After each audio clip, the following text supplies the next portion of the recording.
I got it. Yeah.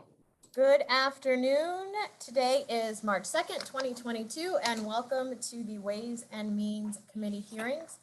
First up, we have House Bill 418, and we have a panel, which we will begin with Mr. Mitchell. Welcome. Whenever you're ready, you can begin. Thank you, Madam Chair. It's good to see everybody again. And for the record, my name is Kiefer Mitchell, Chief Legislative Officer for Governor Hogan. I'm joined here by Deputy Legislative Officer Jake Whitaker, and we're here to present House Bill 418. This bill will continue to more successful. This bill will continue the successful More Jobs for Marylanders program through 2027. The program helps create new manufacturing jobs, increases capital investment, and provides specific incentives to create manufacturing jobs in vulnerable and underserved communities. In just the first few years since the More Jobs for Marylander program started, the program has already created thousands of manufacturing jobs. Before Governor Hogan took office, Maryland had one of the slowest growing manufacturing industries in the nation.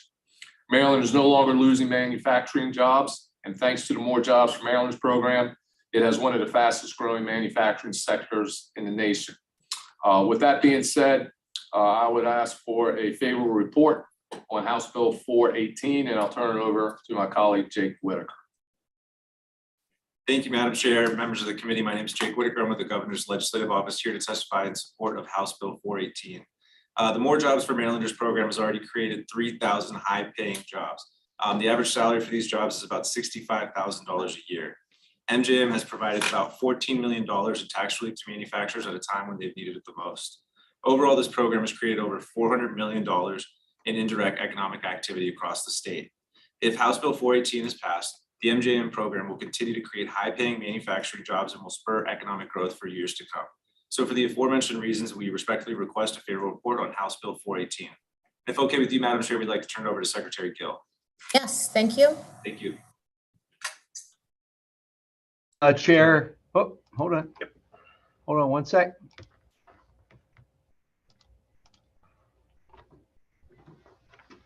There we go. There you are. It's nice to see some of my old friends there that I haven't seen in a while. Jason, you've gotten younger looking since the last time I saw you.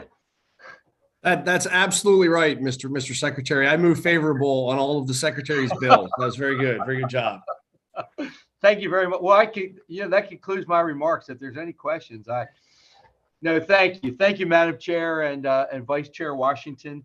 I'm Mike Gill, back for Chapter 2. This is an initiative. This particular bill was passed in Chapter 1 when I had the opportunity to be in this role. So I think we're in our third year of beginning to see the results and the good things that MJM has done for us. I mean, you've heard Jake and you've heard Kiefer talk about the quality of manufacturing jobs. They're excellent. And in Maryland, what I love about manufacturing in Maryland is so much of it is advanced manufacturing. It is around the country as well, but especially in Maryland, just given the nature of our industry sectors in Maryland, which have even larger paying jobs. You know, we've had a powerful program for over 20 years called MEDAF that we started referring to make it a little more user-friendly to Advantage Maryland a few years ago.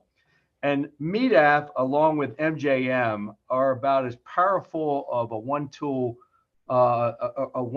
punch for economic development as a state could really put together. As an attraction tool, it's also an expansion and a retention tool, the MJM program. And as an attraction tool, I mean, we have about 52 active prospects in our pipeline right now, of which about 2/3 of them are MJM in nature. We have, of the 24 jurisdictions, I think we have 14 jurisdictions right now that has at least one active MJM user in their jurisdiction.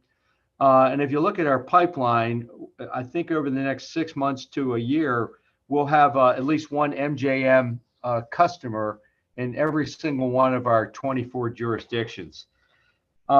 It's a great program. It's still early stage. It's now in its third year. The results have been positive. You've heard some of these numbers in terms of impact on payrolls and impact on total jobs. Manufacturing has gone up in the state significantly in the last 3 years because of MJM. So I would encourage all of you to support MJM. The governor's administration bill has a great deal to do with extending the sunset to June of 27. So with that, that are my thoughts about MJM. And again, great to see a number of faces. And I wish we were all together. I thought we were going to be together personally, and then I remembered that we're still remote for a little while longer. But we'll get to see each other soon. And I have a number of my team members here for any questions whatsoever. Thank you, Mr. Secretary. Yep, it's my understanding Lonnie Seinfeld is here for questions, but we've got some other folks signed up to testify who will each have 2 minutes each. So Jessica Morrison, please, for 2 minutes. Great. Thank you. Good afternoon, and thank you, Madam Chairwoman. Thank you for the opportunity to address the committee this afternoon regarding HB 418, legislation that will extend the availability of the More Jobs for Marylanders program through 2027. The General Ship Repair Corporation is a family-owned ship repair yard that has been in continuous operation in Baltimore's Inner Harbor neighborhood of Locust Point since 1924. In its time, the company has serviced schooners and steamships, paddle wheelers and super tankers, along with everything in between. Today, we provide repair and maintenance service to the regional workboat fleet, operating a pair of 1,000-ton floating docks and sending traveling repair crews to the region's many maritime ports. Our employees are the heart and soul of our company. For almost 100 years, we have offered training and job opportunities in one of Maryland's oldest industries. Our welders, pipe fitters, ship fitters, and painters keep the Chesapeake's fleets of tugboats, barges, and military vessels in top condition. The General Ship Repair Corporation was first approved as a participant in the More Jobs for Marylanders program for the 2020 tax year. Being approved as an accepted manufacturing facility has given our small business the ability to hire, train, and retain over 20 new employees. In our ever-changing economic environment, the manufacturing and skilled trade sector has always been the backbone of our region and country. The passing of HB 418, extending the availability of the More Jobs for Marylanders program through 2027, will allow more companies like the General Ship Repair to benefit from the program and giving them the resources to create and sustain the jobs and workforce of the future. Thank you very much. Thank you. Next, Callie Kinser for 2 minutes, please. Hi, yes, thank you for this opportunity to speak on behalf of this. Alertus Technologies is a Maryland-based emergency notification solution manufacturer and designer. And with that, our appliances, they provide life safety during unplanned events such as mass shootings, unplanned weather events and things like that for personnel in facilities. And as we're able to expand the number of our customers who are also able to have the benefits of these life safety devices in their facilities has also increased. Due to being a participant of the More Jobs for Marylander program, we have been able to expand our personnel, which drive the ability for us to grow and be successful as a company.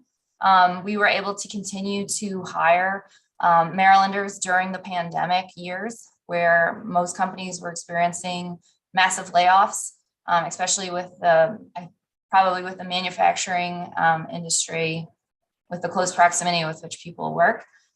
We were also able to purchase our first ever headquarter office in the state of Maryland, which for us, we actually had considered leaving the state of Maryland, but due to programs like this and other programs, we made the decision to stay here.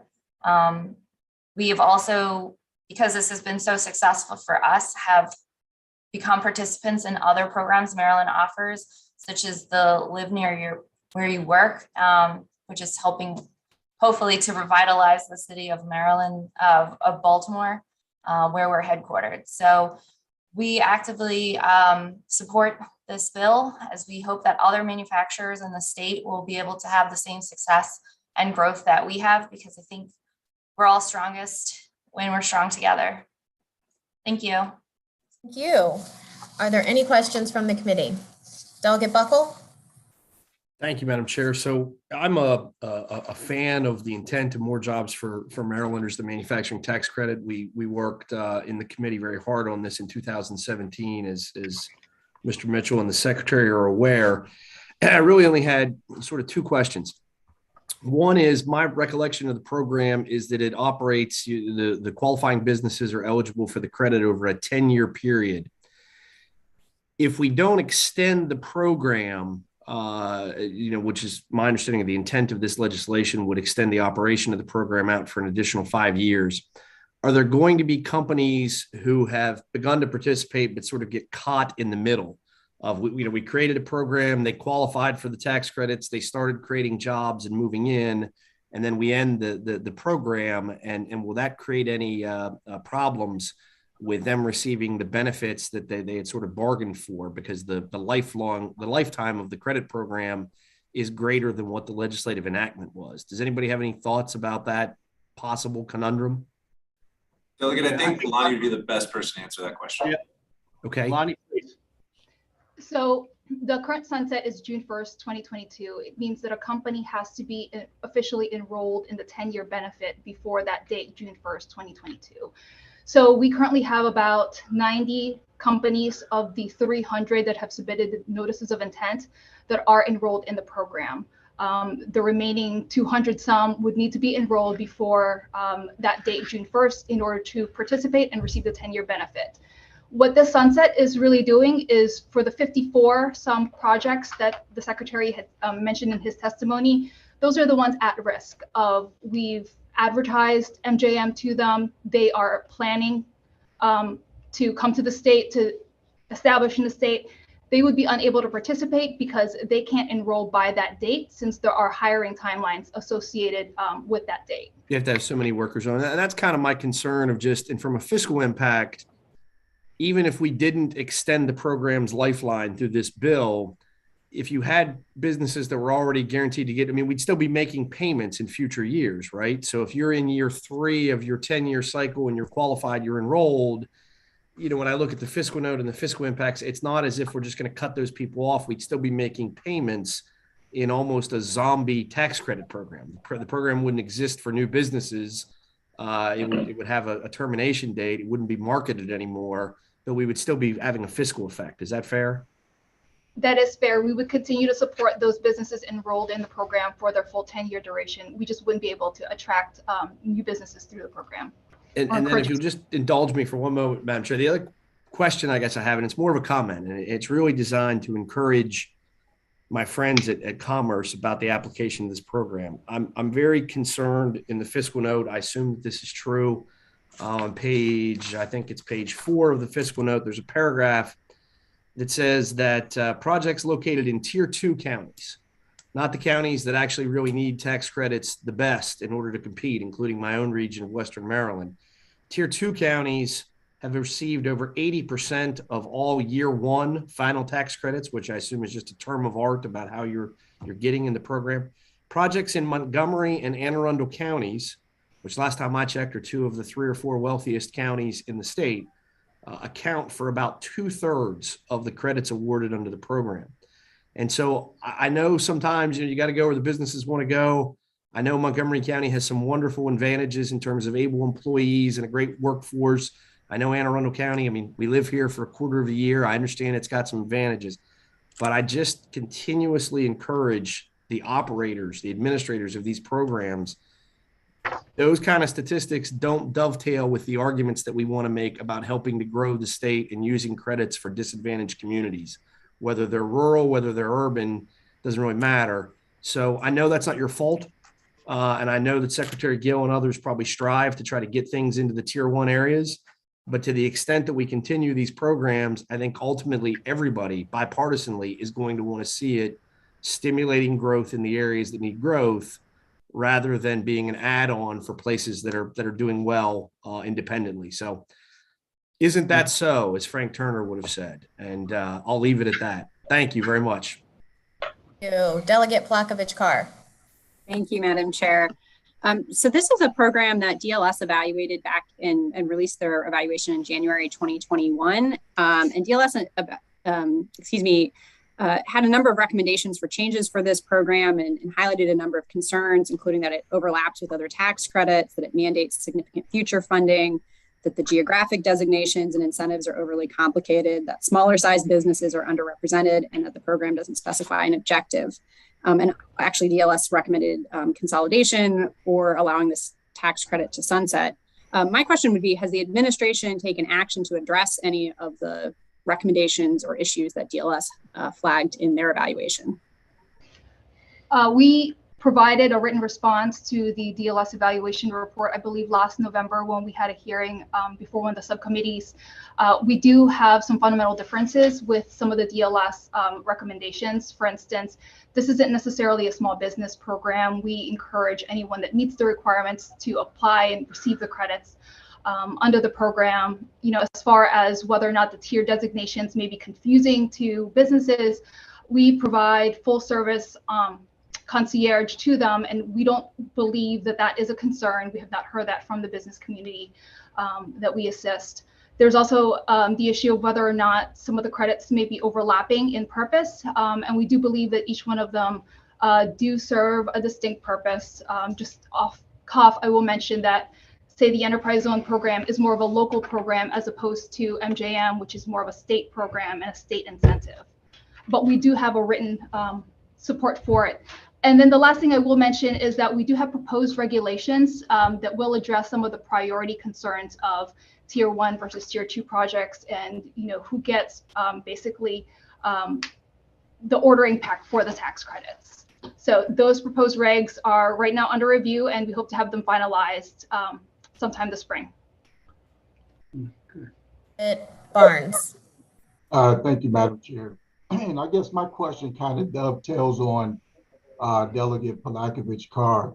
Out of the 90 businesses that are enrolled, how many are in a tier 1 or tier 2?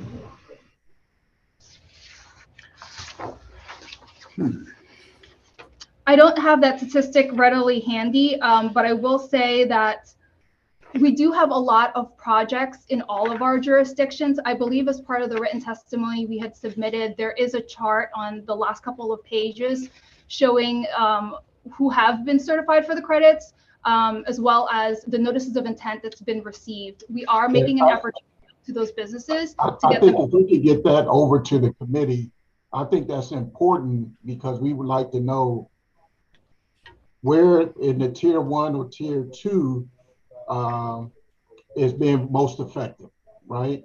And then what types of, and then I think it goes back to Secretary Gill's comments where he said there are 52 prospects. Do we know where those prospects are headed, either tier 1 or tier 2? Yeah, and we have, yeah. And then my other follow-up is, you said that there will be prospects that will be in all 24 jurisdictions. Where are those 52 companies going? Do you know?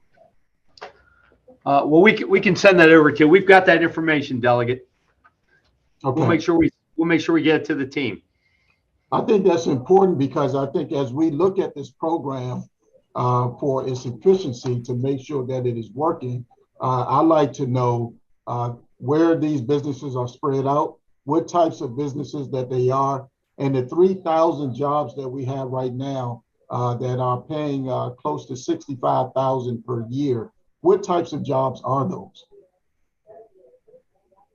If I may, Delegate, just add just 2 points. And one of them is yes, a lot of the credits right now that we've issued have gone to the tier 1 counties, but the benefit to Maryland is spread throughout, both in our GDP, in where the families are locating in the state for these jobs. And then the other thing is, the primary difference I see between the tier 1 and the tier 2 is that tier 2 is really an expansion project of existing businesses, and tier 1, we are trying to get new businesses into those communities that most need it. And that's why we consider MJM such a valuable attraction tool, because there are many significant projects in the works right now in tier 1 counties where they are relying on the future of MJM to establish. And an establishment includes, anything from acquiring the land, building the property, acquiring the equipment, then hiring, and then ultimately having those jobs filled for at least 12 months. And that's when you're entitled to receive the tax credit as a business. So there is a very long lag time from advertising the program to getting finalized for the tax credit. And I understand, so I understand the GDP and what we're ultimately trying to accomplish, but I'm also just looking at Secretary Gill's comments of those 52 perspectives and being placed throughout the 24 jurisdiction districts. So I'd like to know where they've been placed, what types of companies that will be there to make sure that those 3,000 jobs are spread out throughout the state of Maryland. So if I can get that information, that'd be helpful for me. Thank you. Thank you. Delegate Lukey. Thank you, Madam Chair, Mr. Secretary. Good to see you. Always good to see you. So my first question to follow on Delegate Barnes' questions: how many of the businesses that have received the credit to date are minority or women-owned businesses? Delegate, we don't necessarily collect that information. We do ask that they provide a voluntary survey response to whether or not they're of a certain demographic, and we can provide to you what information we do have. It's also provided in our FY21 Jobs Development Act report, those companies that we have certified, whether they voluntarily responded to the survey results. Okay. So we had passed a bill a couple of years ago to ask you all to start tracking that for all the major tax credit programs. Is that standard for all the programs? It's voluntary, there's no tracking of how many certified minority or women-owned businesses receive it. It's just entirely voluntary. That is my understanding, but certainly I can provide more information to you about that. Okay, and you don't have the information right now on how many of these companies in this program said they were minority or women-owned? I don't have it right now, but I will provide it. So two larger questions, and I don't know if it's possible to answer them right now. One is about the fiscal impact of this program, because unlike most of our other economic development programs, where we're able to do our job in terms of maintaining and balancing the state's books, in part because we know how much the biotech credit is going to cost every year, and we know how much the innovation credit is going to cost every year. It seems like this one is blowing up. The fiscal note says, 30 million in FY23 to 61 million in FY26.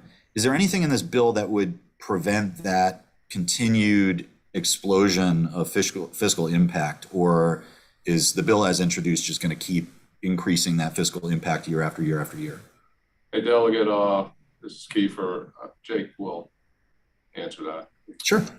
So we don't just see it as a reduction in revenue. We also see the economic activity that's created as a result of this program and the tax revenue that's received from that economic activity. Lonnie or Secretary Gill can elaborate on that, but we don't just see it as a reduction in revenue, but rather an increase of the economic activity across the state. Okay, so two questions then to follow on that. First of all, has there been an econometric study to lay that out in detail? Do we know what those numbers are of the fiscal impact that as calculated by an economist or somebody with experience in it? And my second question is that presumes that the businesses in question are only locating here or expanding here because of the investment in this credit.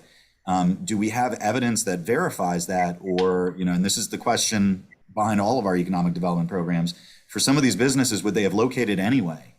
And I don't know if there's an answer to that.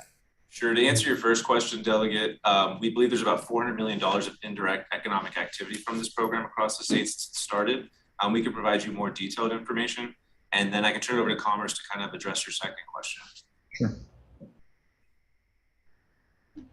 We've certainly heard through many consultants that actually regularly contact me about whether or not this program is going to continue.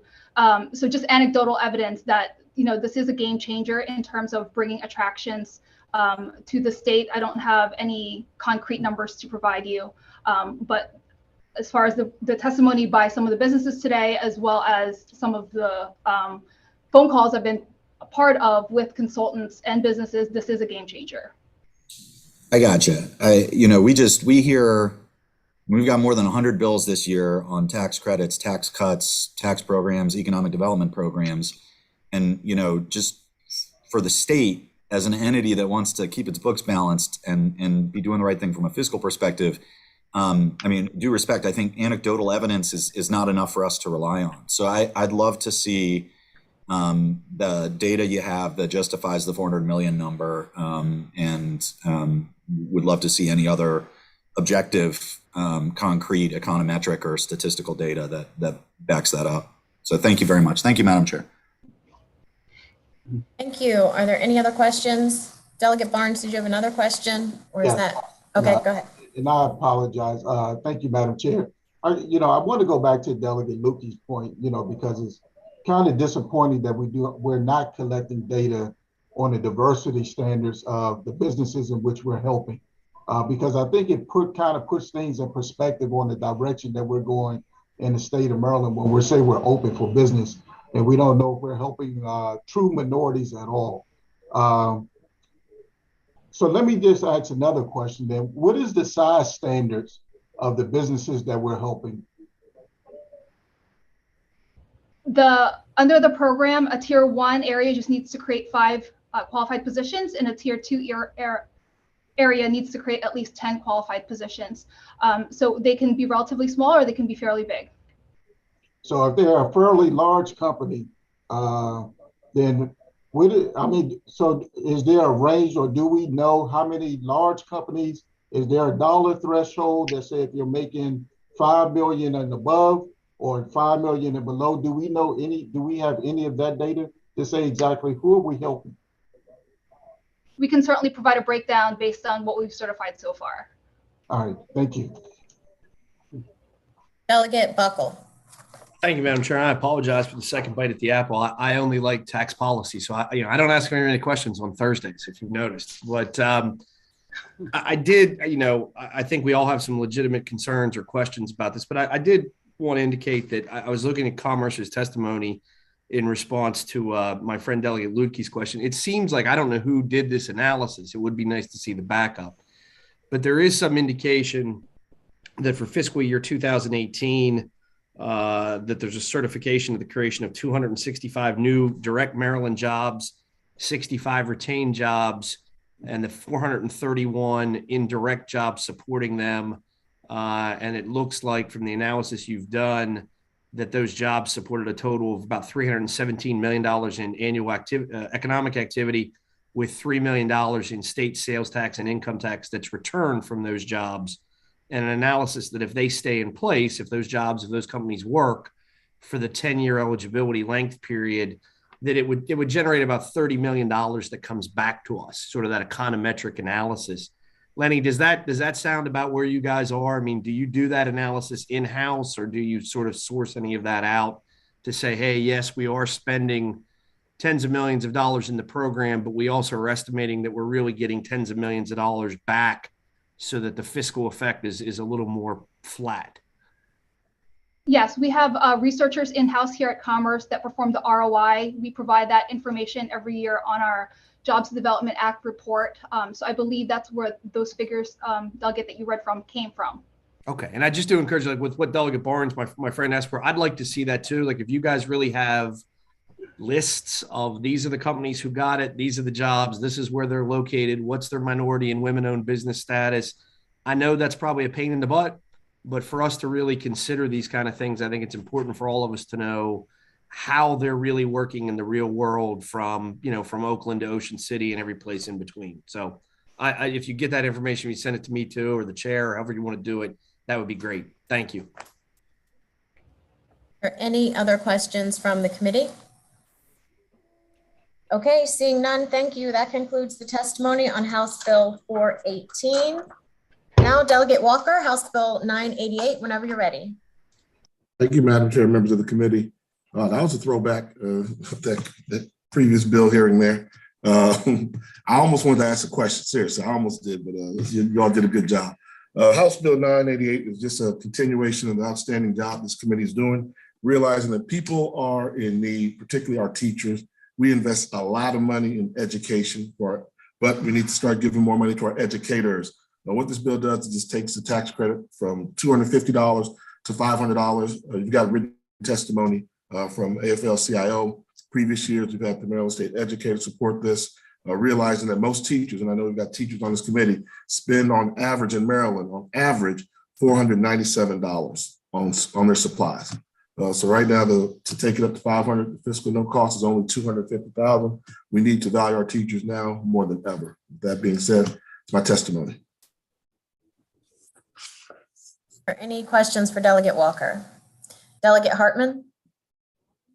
Thank you, Madam Chair. I'm going to do one of those isn't that so's. As the parent of a teacher, a second grade teacher, I think everyone would be shocked at what teachers are expected to supply for their classroom.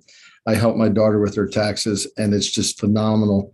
The receipts that she saves for what she spends in the classroom. I don't even know that 500 is enough, but I appreciate you bringing the bill. Isn't that so? Yes. And if I may add, I think since we started the program just at $250, 21,000 teachers used it last time we took data on it. I'm sure that number's climbing, so big need for this. Questions? Okay, thank you, Delegate Walker. Thank you. Delegate Buckle, House Bill 1094. All right, let me make sure I get the right folder. There we go. Thank you, Madam Chair. House Bill 1094 it's another economic development bill that stems from the work you've heard me testify before about the task force on the economic future of Western Maryland. A similar bill, basically an identical bill with a few amendments, passed our committee and passed the House of Delegates last year in 2021. But our colleagues in the Senate either didn't have time or didn't have the wonderful foresight to pass the bill through. We hope that changes this year. What the bill does is it establishes something, I hate all the acronyms, but it's called the Maryland Technology Infrastructure Pilot Program Authority and Fund in TEDCO.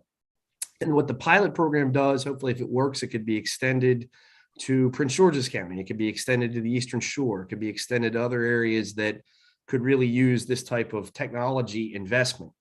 What it essentially does is it helps the 3 Western Maryland counties. It provides this funding up to $2.5 million. And I think the amendment that we did last year created it was non-mandatory. It said the $2.5 million is what we'd like to have there, but it's subject to a gubernatorial or legislative appropriation every year.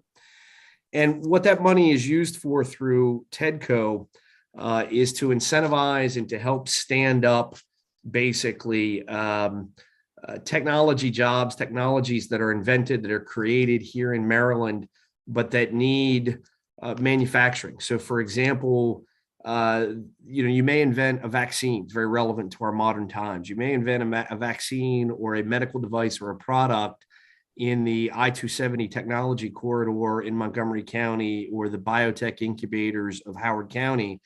And when that company moves to market and they're ready to actually produce these things on a mass scale, the costs of land in many cases in Montgomery County, Howard County, the I-95 corridor may inhibit them from using Maryland as their manufacturing base or a production or distribution base.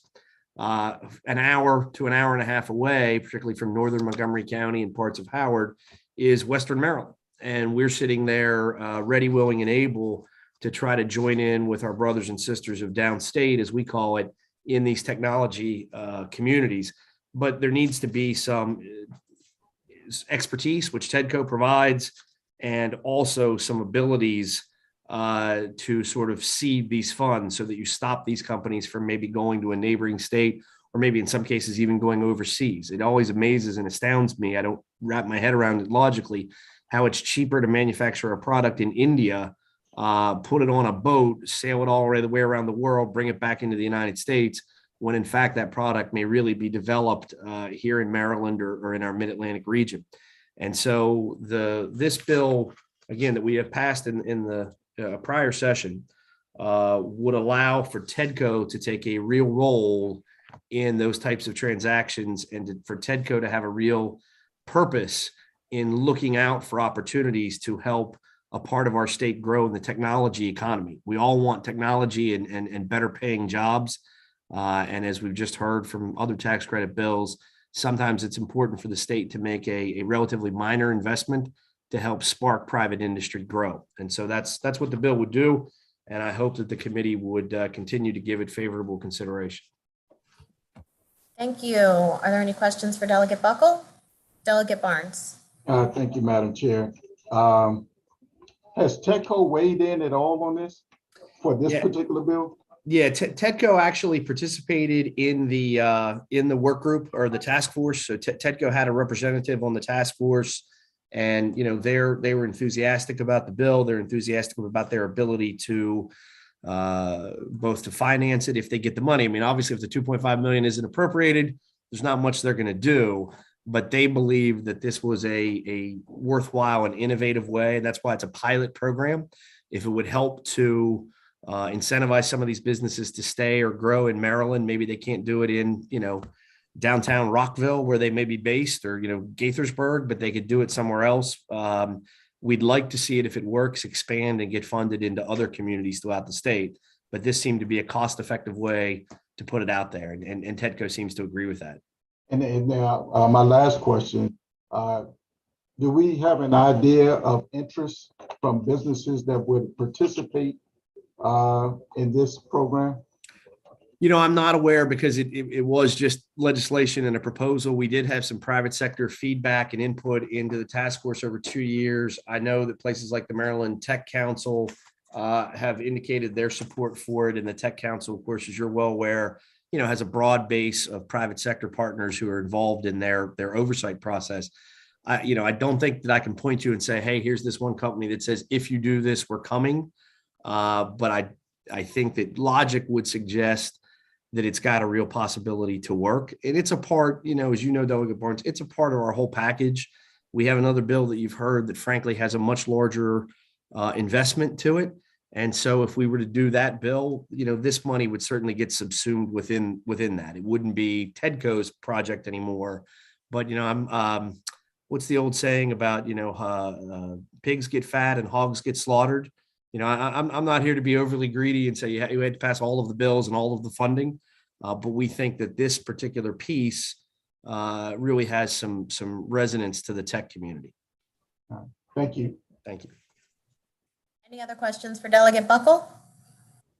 Okay, seeing none, that concludes the testimony on 1094. Delegate Buckle, House Bill 1095. Thank you, Madam Chair. This is 1095 is another similar bill that arose from our Economic Development Task Force efforts over the last 2 years. TEDCO already has, and this is again in collaboration with TEDCO and their participation in the task force activities. They already have or have utilized in the past something called the Rural Business Innovation Initiative Fund within TEDCO that was a regulation based. It wasn't guaranteed or set up necessarily by statute. And what the fund does is it makes pre-seed investments in technology-based businesses that have their principal business operations in essentially rural communities. So this is very driven. We're a very small state. When you really look at us geographically, we're not very big. You can get almost from one end to the other in 4.5 hours. And so, in many large tech communities, Texas, Florida, California, they're much more spread out. We'd like to see technology become a statewide enterprise. I think it's good for everyone. And so what TEDCO wants to do, the bill essentially says that there would be a mandated appropriation of up to an additional $500,000 for this fund. The fund, as all of these funds do, the fund only works if there's money. Businesses only get involved in it if they know that there's some possibility of them really getting funded. Those of us that work full-time in the private sector know that the private sector doesn't really want to screw around with government if it's a fruitless activity. So they have to know going in that there'll be funds available and that they'll be eligible to get them. And that's essentially what this does. It's not just for Western Maryland. The last bill was specifically directed for the pilot program for the 3 Western counties. This bill would apply statewide if you were within the TEDCO definition of a rural community. So lots of places in the Eastern Shore, Southern Maryland, and other areas would continue to be able to access this fund. It just guarantees that the fund is there and that the fund is funded, for want of a better term, and it really is about $500,000 in additional funds.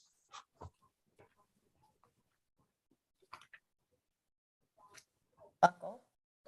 I lost you there, Madam Chair. I'm sorry. Oh, I'm sorry. I was saying, are there any questions for you? Okay, seeing none, thank you. That concludes the testimony on House Bill 1095. Now Delegate Buckle, House Bill 1144. Bucklepalooza continues unabated, my friends on the committee, with my final bill for today. This is a bill that I really encourage the committee to think about as a companion piece to legislation we heard probably about a couple weeks ago now on the film production activity tax credit, expanding it. I believe the prior bill discussed expanding it from 12 or 12.5 million, which is where it's funded at now, to I think it was $50 million. And, you know, those of you that have served with me on the committee for a while know that I always have some trepidation about the film tax credit. I like movies and TV shows as much as anyone else, but I get concerned about, is it a long-term credit? Is it financing jobs and industries that are going to be here forever? I've come around on that, quite frankly, not that that may interest any of you, but I've come around on that to recognize that it is something we should continue to invest in. My concern, and what this bill has addressed, it really should be looked at as a companion to that bill. If we increase the value of that fund and that tax credit, $12 million is relatively large for a yearly tax credit. You know, the More Jobs for Marylanders is really a $10 million a year program, although it adds up to more money as the new companies get added. But the film tax credit is even bigger than that. And obviously manufacturing is a bigger industry in Maryland than film activity. What this bill does is it creates a carve out of 20% of the credits would have to be assigned to film production activities that occur in specified areas. And when we look at the history of the film production tax credit, the vast majority of the projects have actually been in Baltimore City or the surrounding areas. It doesn't mean that there haven't been overspill. Things have happened in Hartford, Howard. We've all heard about that, Veep, the House of Cards, but there haven't been a lot of large projects that, for example, have taken place in Prince George's County, which is, you know, one of our state's largest counties. There haven't really been almost any projects, particularly in recent years, that have taken place in parts of Western Maryland or the Eastern Shore. And it's the same thing, the questions we just asked about More Jobs for Marylanders. Are we just incentivizing the big boys in places that are already growing or have economic activity? Or are we using these state tax credit dollars to grow the entire state, including places that need the growth? And so all this would do is it will reserve 20% of the activity credits to basically the tier one jurisdictions, with the exception of Baltimore City, I think, because Baltimore City is already getting the lion's share almost every year of the film tax credit spending. Baltimore City or else its close suburbs. So it's Allegheny, Caroline, Dorchester, Garrett, Kent, Prince George's, Somerset, Washington, and Wicomico counties. And it would force Commerce to basically, when they deal with these film production companies and major, you know, the HBOs of the world, it would force them to say, hey, we have some money for you. We'd love for you to come to Maryland. We'd like to show you a different part of Maryland. We'd like to show you filming in, you know, Prince George's County. We'd like to show you filming in the mountains of Western Maryland. And that's how we can make it work. If you don't want to do it, we don't have the tax credits to give you the breaks. And I don't think that the bill probably works unless we expand the total tax credit. I'm not saying we have to go to 50 million, but if we expand the total tax credit from around the 12 million it's at now, I sure would like to see us take some consideration of this idea of making sure that it's truly a statewide tax credit as opposed to predominantly just a Baltimore City tax credit. Thank you, Madam Chair. Thank you. Are there any questions for Delegate Buckle? I have a quick question, Delegate Buckle. Yes, ma'am. Because, oh, well, I see Delegate Hornberger, but I'll ask my question You're first. much more important than him. Go ahead. Do you have any idea, are you aware of any interest from anyone in the parts of Maryland that you're concerned about, of things that would be filmed there? Or Yeah, I am. In fact, that's kind of what precipitated this months ago. Frostburg State University has a fairly famous, I guess, in his field, alumnus named Greg Garcia. I don't know if you remember the show that was on years ago named My Name is Earl. Yes. Yeah, Greg Garcia is the creator and producer of My Name is Earl. He was a Frostburg State University graduate. Really loved his time at Frostburg State. He got a deal, a pre-production deal. I believe it was with Amazon TV. It might have been Apple, but he got a pre-production deal to do a new show that he actually wrote and developed and wanted to use Frostburg. He was going to use Frostburg in the title and the name.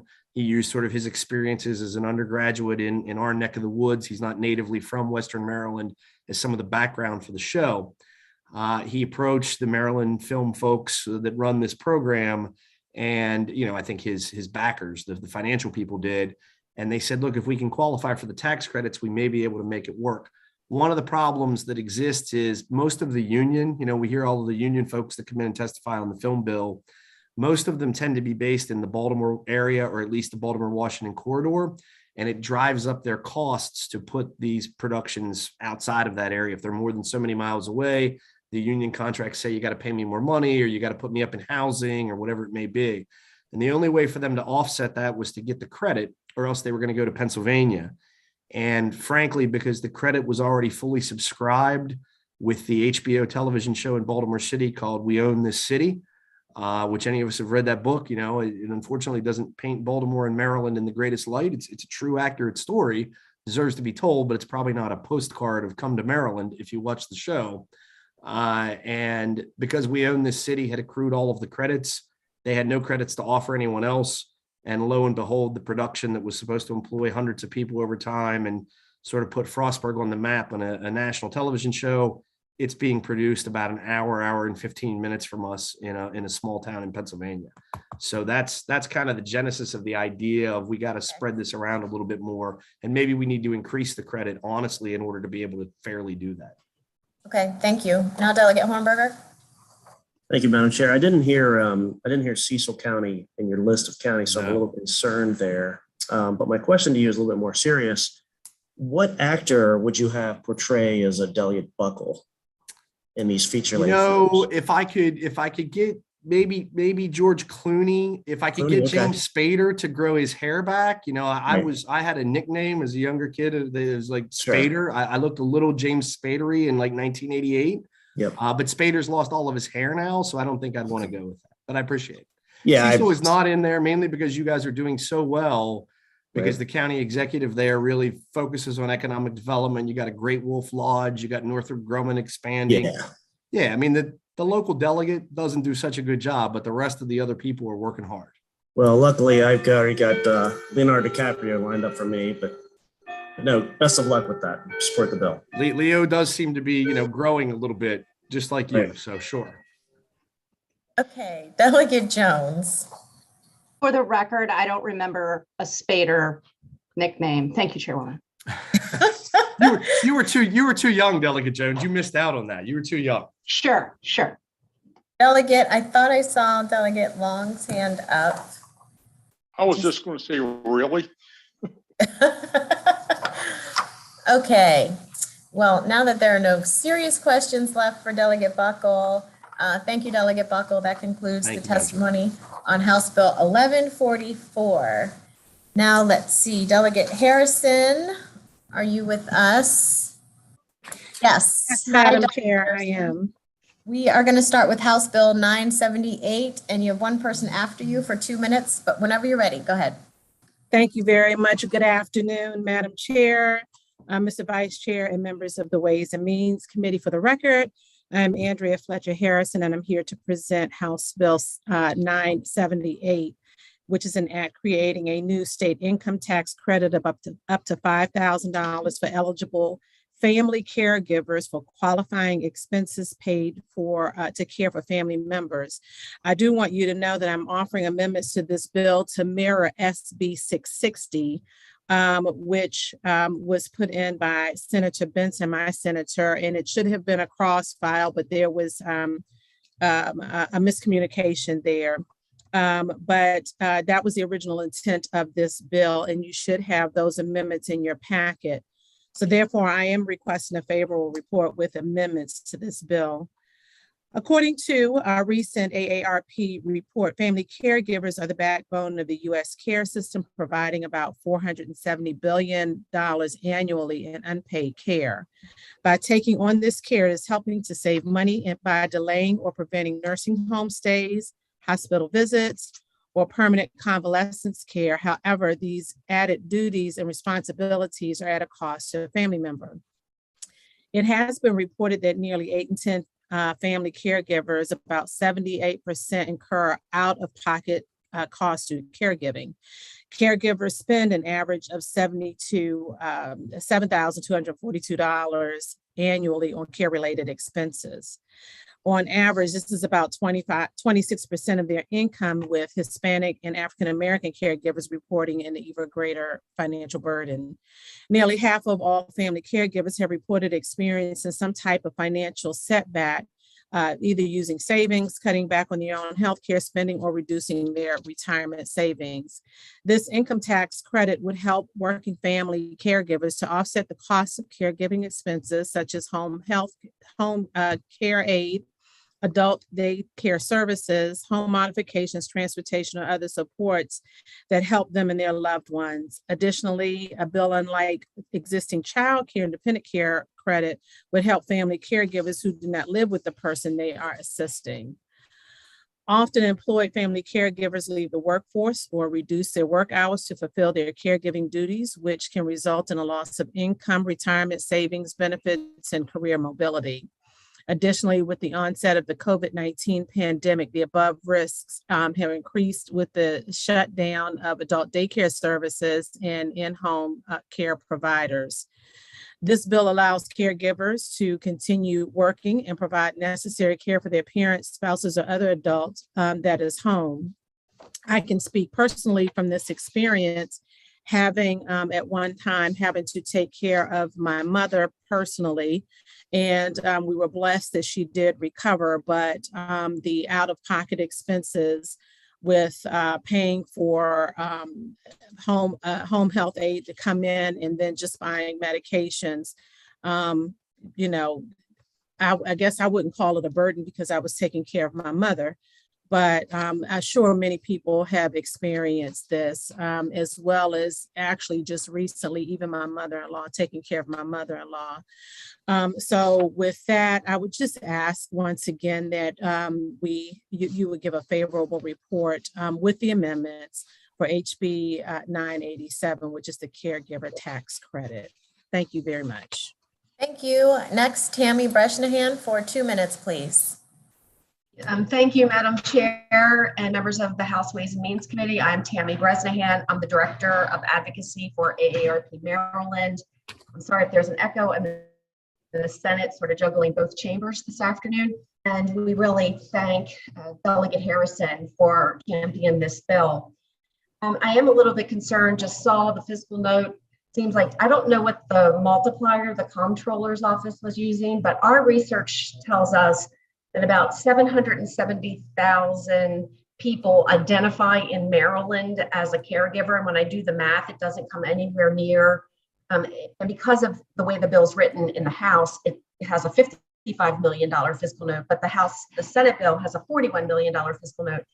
So I'm asking for some additional research to share with you about how many people actually take this in other states, because we have at least a dozen other states who passed a caregiver tax credit. And most of us, have been or will be a family caregiver, and this bill will help them live independently. This is an ageless, nonpartisan issue, and it spreads across the generations, especially when people get older, they need someone to take care of them.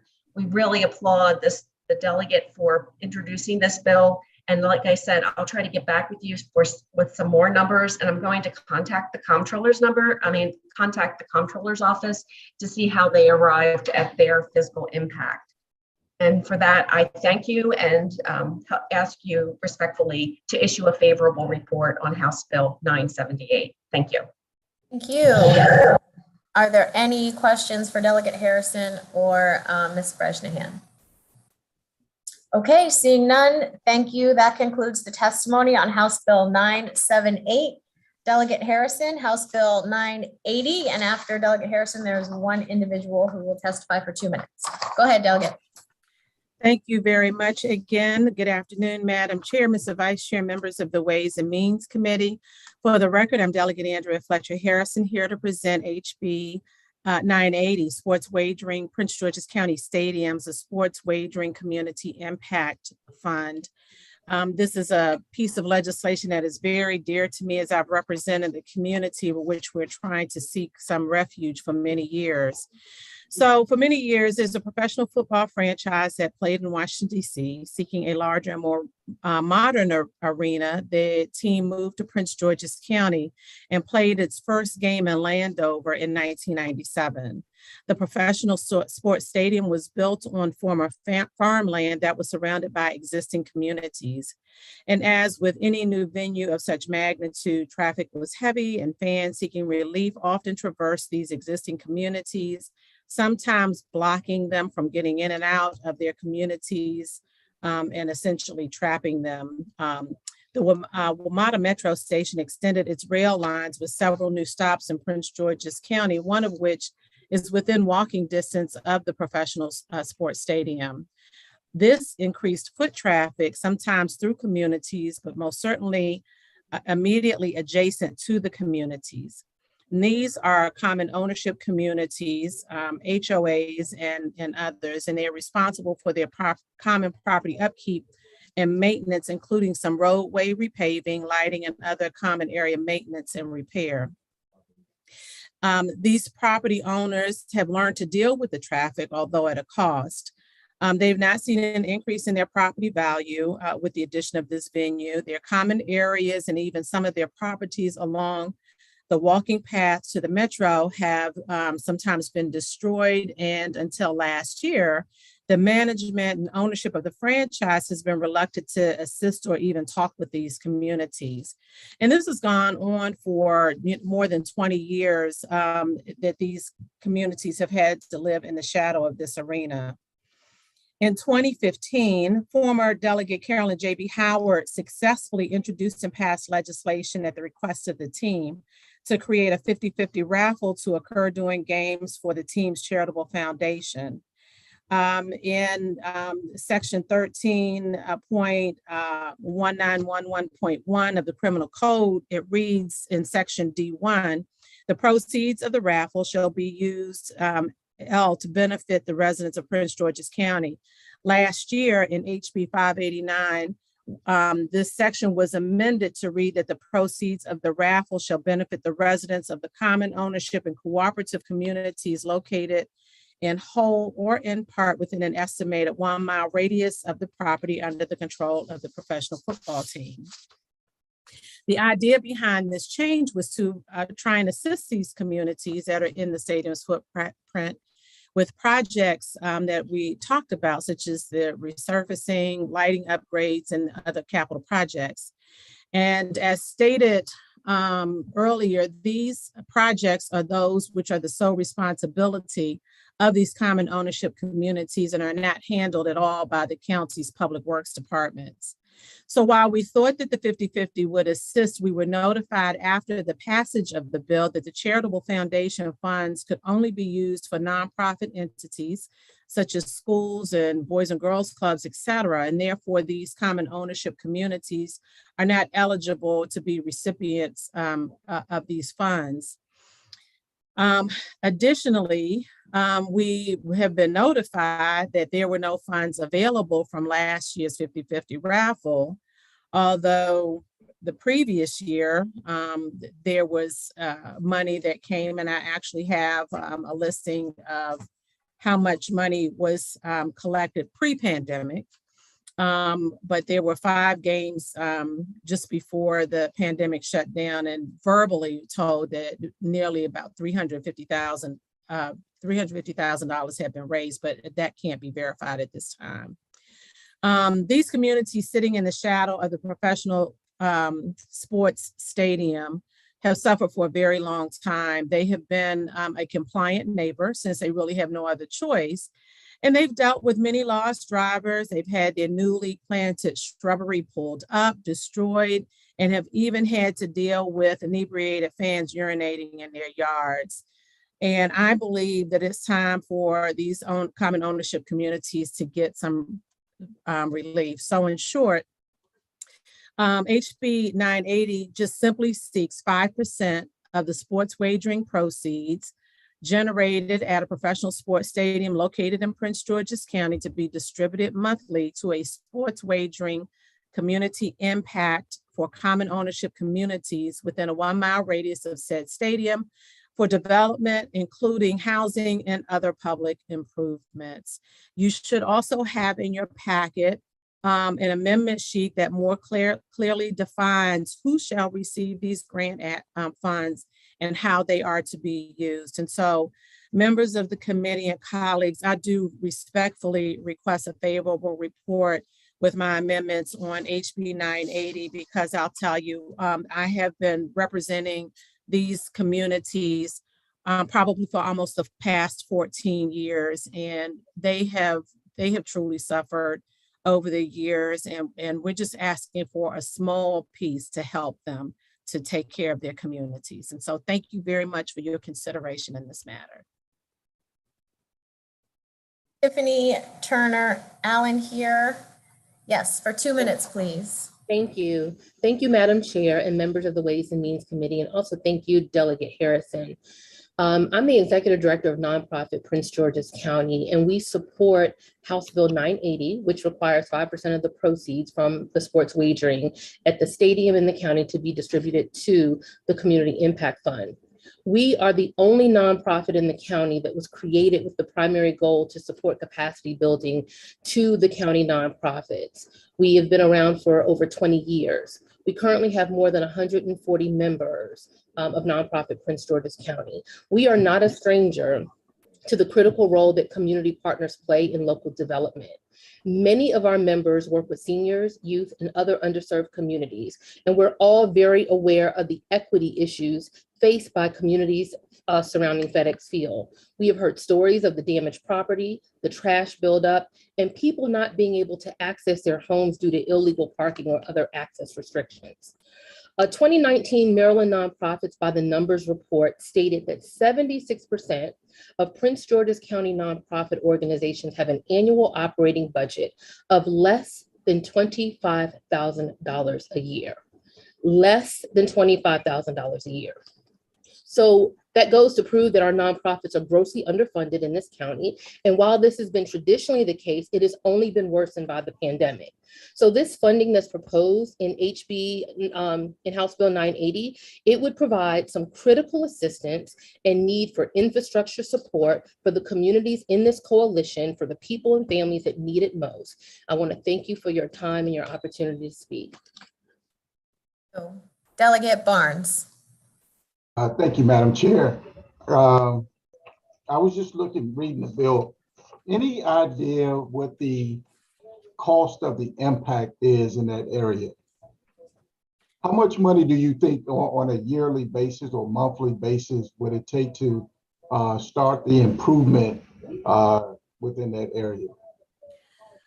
Well, Delegate Barnes, there are a number of common ownership communities, each having their own unique issues. And so while one HOA may need to do some repaving or some restriping of their parking lots or their streets, another one may need something that is actually much more significant, that this is not going to it may not give a significant amount, but it depends of money. So there is a coalition. Those communities have formed a coalition, and they are coming under the nonprofit Prince George's, and they will discuss amongst themselves, what each one of those communities need, and decide how they're going to distribute whatever funds there are. So I would say Willow Hills may just need to upgrade some lighting, but Village Green may actually need to do some more deep infrastructure. And so I don't have exact numbers, but, we're looking at, probably a minimum to start with, a very basic number, $650,000. I'm throwing that out there. I don't know if that's going to be sufficient, if that's going to go a long way, or, and I don't know that that's the amount that would come from this, but I'll tell you, $5 is more than what they have now. Yeah, and I appreciate that. And I'm just looking at the numbers that we're receiving from around the state when we look at our sports wagering or sports betting. And I know should the football stadium there get up and running, they can do in excess of $10 to $20 million, depending on the event that's going on. So when you look at 5% of 20 million, you're looking at $1 million. And that's why I was asking how much is really needed for that area, because that could be a lot of money on a monthly basis. And that could be true, but I've also seen reports where they're not going to do as much. So it's very difficult to say.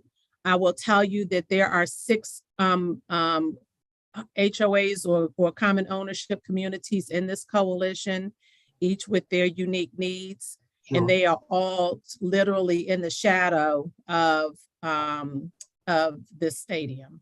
So whatever money is generated will be divided equally amongst the coalition. Is that what you're saying? Well, it will be divided. They're going to decide, because you have some of them that are larger than the others, and so their needs will be greater. Okay. All right. Thank you. Thank you.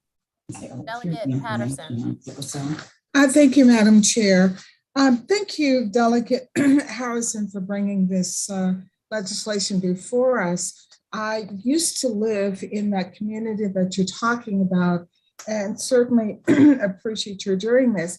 My question is, are there other communities, jurisdictions where you have community impact fees? There are others. I think there is one down around the MGM casino down in that area. And matter of fact, I know that there is one. I can't speak, with full confidence on all that they do and how they are set up. But I do know that there is one, and there is one municipality down there that works very closely, and I think is a part of that organization. So, Delegate, they do exist. Yes. Thank you very much. Thank you. Are there any other questions? Seeing none, that concludes the testimony on House Bill 980. Thank you, Delegate Harrison. Thank you very much. House Bill 1096, Delegate Feldmark. Thank you. Good afternoon, Madam Chair, Mr. Vice Chair, and committee members. For the record, I'm Delegate Jessica Feldmark, and pleased to be presenting House Bill 1096 today. You may recall that last year, this committee and the full General Assembly passed House Bill 278, which raised wage requirements and set standards for benefits for positions to qualify for the job creation tax credit. So the bill before you today would build on that success by extending those standards to for stronger eligibility standards to more jobs for Marylanders, One Maryland, and enterprise zones. So House Bill 1096 would refocus these economic development efforts where they should be focused, on creating, attracting, and retaining good quality jobs. Jobs that open pathways for career advancement, jobs that respect the rights of workers, jobs that support healthy families, and jobs that promote strong communities. The bottom line as with last year's bill, is that the state of Maryland should not be subsidizing positions that don't even pay a basic living wage. Now, because this is a bill that you're already familiar with the basic concept, I'm going to keep my testimony very brief. I'm happy to answer any questions and respectfully ask for your favorable report. Thank you. So Donna Edwards for 2 minutes, please. Good afternoon, Madam Chair and members of the committee. Thank you again for all the work that you have been doing on all of these tax credits. There's quite so many coming before your committee. I have just a few things to say. You have our written testimony, and I want to thank the sponsor. She does an excellent job. She's very methodical in looking at these tax credits and zoning into what needs to be corrected. As she said, the state of Maryland and the taxpayers, which are predominantly the workers of Maryland, are the investors, and you're investing the money to businesses that ask for this money in order to, expand or create or maintain jobs. This More Jobs for Marylanders program, actually the Department of Commerce provides credits or relief for state income taxes, sales tax, property tax, and fee benefits for certain benefits that qualify for the More Jobs for Maryland program. So the One Maryland and More Jobs, it has a lot of benefits around the state, and it is a statewide benefit to businesses, but we need to be creating good jobs with these tax credits and to thoroughly look at it and say, this is the language that you passed in the Clean Energy Jobs Act, and it's the same language that you passed in the tax credit last year. So we ask for a favorable report from HB 1096. And thank you for all the work that you do.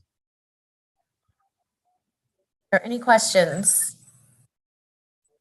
Okay, seeing none, that concludes the testimony on House Bill 1096. Thank you. House Bill 1197, Delegate Saab. And there's one individual after you for 2 minutes. Whenever you're ready, Delegate Saab. Thank you, Madam Chairman. Good afternoon, Madam Chair, Vice Chair, and members of the Ways and Means Committee. For the record, I am Sid Saab, Delegate Sid Saab, Anne Arundel County District 33. I bring before you today a very simple bill, House Bill 1197. This bill exempt the sale of secondhand goods from sales tax, sales and use tax, taxing the same item multiple times, and every time the same item is sold is overtaxation. Currently, the sales tax applies to every single item, regardless of its condition and on how many times it gets resold. Although many people from all income levels buy used items, this bill will also have a huge impact on those who buy used items because that's all they can afford. You can look at it as a tax relief bill for hardworking people living on limited income. By repealing this tax, we are also encouraging people to buy used items, which in turn will help the environment. Buying secondhand goods means that the energy and the natural resources that went into creating these goods are already been used or already have been used. So you're not creating demand for new items that requires additional energy and deplete even more natural resources. This bill directly reduces the cost onto consumers. And with that, it's a win-win-win situation where we can actually reduce and help working families, but also take care of our environment. And with that, Madam Chairman, I ask for a favorable report. Thank you. Next, Amy Leahy for 2 minutes, please.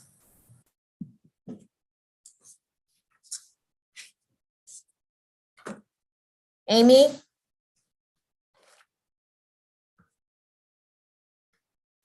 Okay, I see her on here, but not I'm sure. sorry. Okay, there you go. I didn't realize I was muted. Amy Leahy, and I'm testifying in favor of Delegate Saab's bill 1137. And my comments would be that we have a lot of folks in the area who are struggling financially right now, and going to secondhand shops is the way that they can afford to buy things that normally are not affordable in retail at this point. So as far as sales tax goes, when these items were initially purchased, there was sales tax paid. And so the fact that these folks who are already struggling financially would have to pay sales tax again on something that has already had tax paid on it is highly, it's just a struggle for struggling families. So those would be my comments, and I ask that the committee be in favor of this bill. Thank you so much. Are there any questions? Okay, seeing none, that concludes the testimony on House Bill 1197. Delegate Saab, House Bill 1198, and you have 3 folks signed up to testify. Thank you, Madam Chairman. This bill is a little bit more complicated than, not the first one, that was complicated, but it's a little bit more complicated. So anyway, good afternoon, Madam Chairman, Mr. Vice Chair, member of the committee. For the record, I'm Delegate Sid Saab testifying on House Bill 1198, known as the Fairness in Taxation for Retirees Act.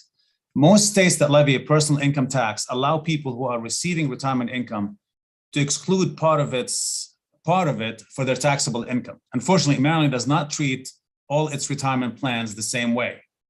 Our outdated tax code is inconsistent and it discriminates against workers who do not have a traditional pension plan.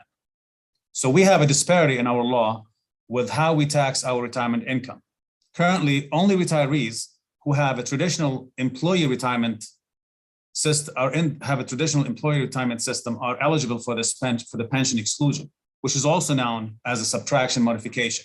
So it allows them to subtract a portion of their pension income for income tax purposes. So what is not a traditional plan, employer plan? So for instance, an IRA. So if you are self-employed or an hourly worker, you don't have an employer plan.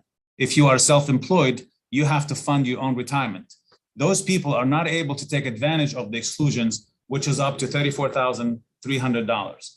The average Social Security benefit in Maryland is about $19,400 a year, which is pretty high considering, pretty high for the national average. But so very few people actually get that high. So if you make $19,000 in Social Security and you have a traditional pension, you can exclude the difference between $19,000 up to $34,300. But if you have a non-traditional plan, then you're not able to exclude that amount. So our current system tax discriminates against workers who do have traditional employee retirement plan. More and more people have different kind of retirement plan, and this inequity has been growing for many, many years. So as a result, we have 2 classes of workers with traditional retirement plan and those without. So the intention of this bill to fix this inequity. I just don't think it's fair that constituents who must fund their own retirement plan should be barred from taking the same exclusion as those who have a traditional plan. So for example, teachers who move from a tax-free rollover, or they move their tax-free rollover from a qualified retirement plan into an IRA, are no longer able to take the subtraction modification upon the distribution from that rollover. And this also happens with other job qualifications. So this bill helps close the hole in our tax code that I think it has happened over time, and it will fix this inequity. It also updates our tax code to reflect current trends from traditional pension plans and toward alternative retirement vehicles. We are not very competitive with our neighbor states such as Delaware and Pennsylvania. This bill will bring us in line with them. Our exclusion is much more narrower, and our overall higher tax rate compared to those neighboring states discourages retirees from staying here. This bill will broaden the definition of income to include any and all sources of retirement income as it applies to Maryland's pension exclusion. Simple as that. Retirees without traditional retirement fund are not expecting special treatment, but rather are expecting equal treatment for these different retirement accounts. And with that, Madam Chairman, I've asked for a favorable report because this bill is very important to make it fair for all our retirees to be able to use this benefit. And I urge you for a favorable report. Thank you. Robert Goldberg for 2 minutes, please.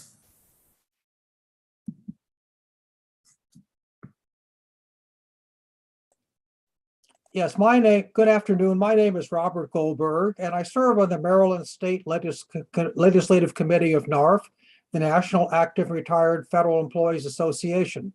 NARF supports legislation that promotes the general welfare of federal annuitant senior citizens in Maryland with respect to their rights under tax laws and regulations, as well as other state legislation to protect seniors. We represent approximately 300,000 federal employees and annuitants living in Maryland. For the continuing benefit of our senior membership, as well as all Maryland seniors, we support HB 1198, introduced by Delegate Saab and 11 other delegates. I point to you to our written testimony. I urge you to read it. It demonstrates that Maryland has one of the highest costs of living and state income taxes in the nation. This discourages aging in place and encourages migration to senior-friendly states, including Delaware and Pennsylvania, which are nearby, and many other states actively recruit seniors with tax incentives because they recognize the value of seniors as economic engines for job and revenue generation.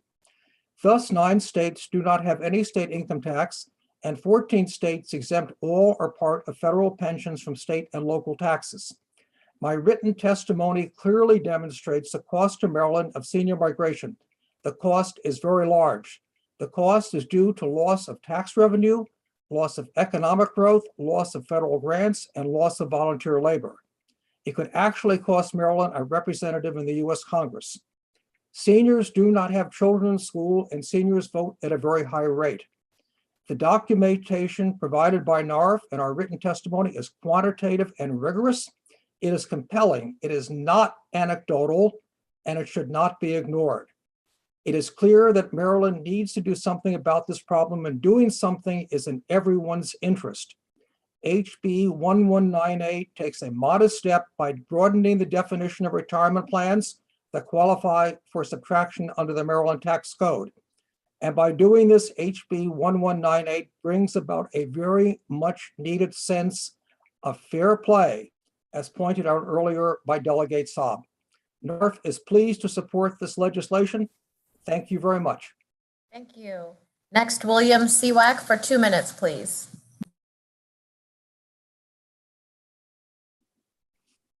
I don't believe he's here.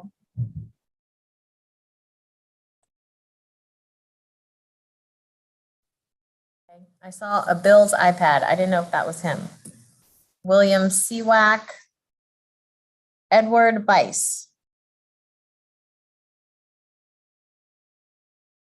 Is Edward Bice here? He is here. Mr. Bice? I don't know what's going on today. Okay, well, are there any questions for Delegate Saab? Oh, here comes Mr. Bice. 1 second. Mr. Bice?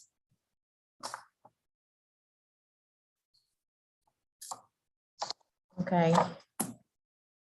He unmuted himself, and now he muted himself again. So any questions for Delegate Saab?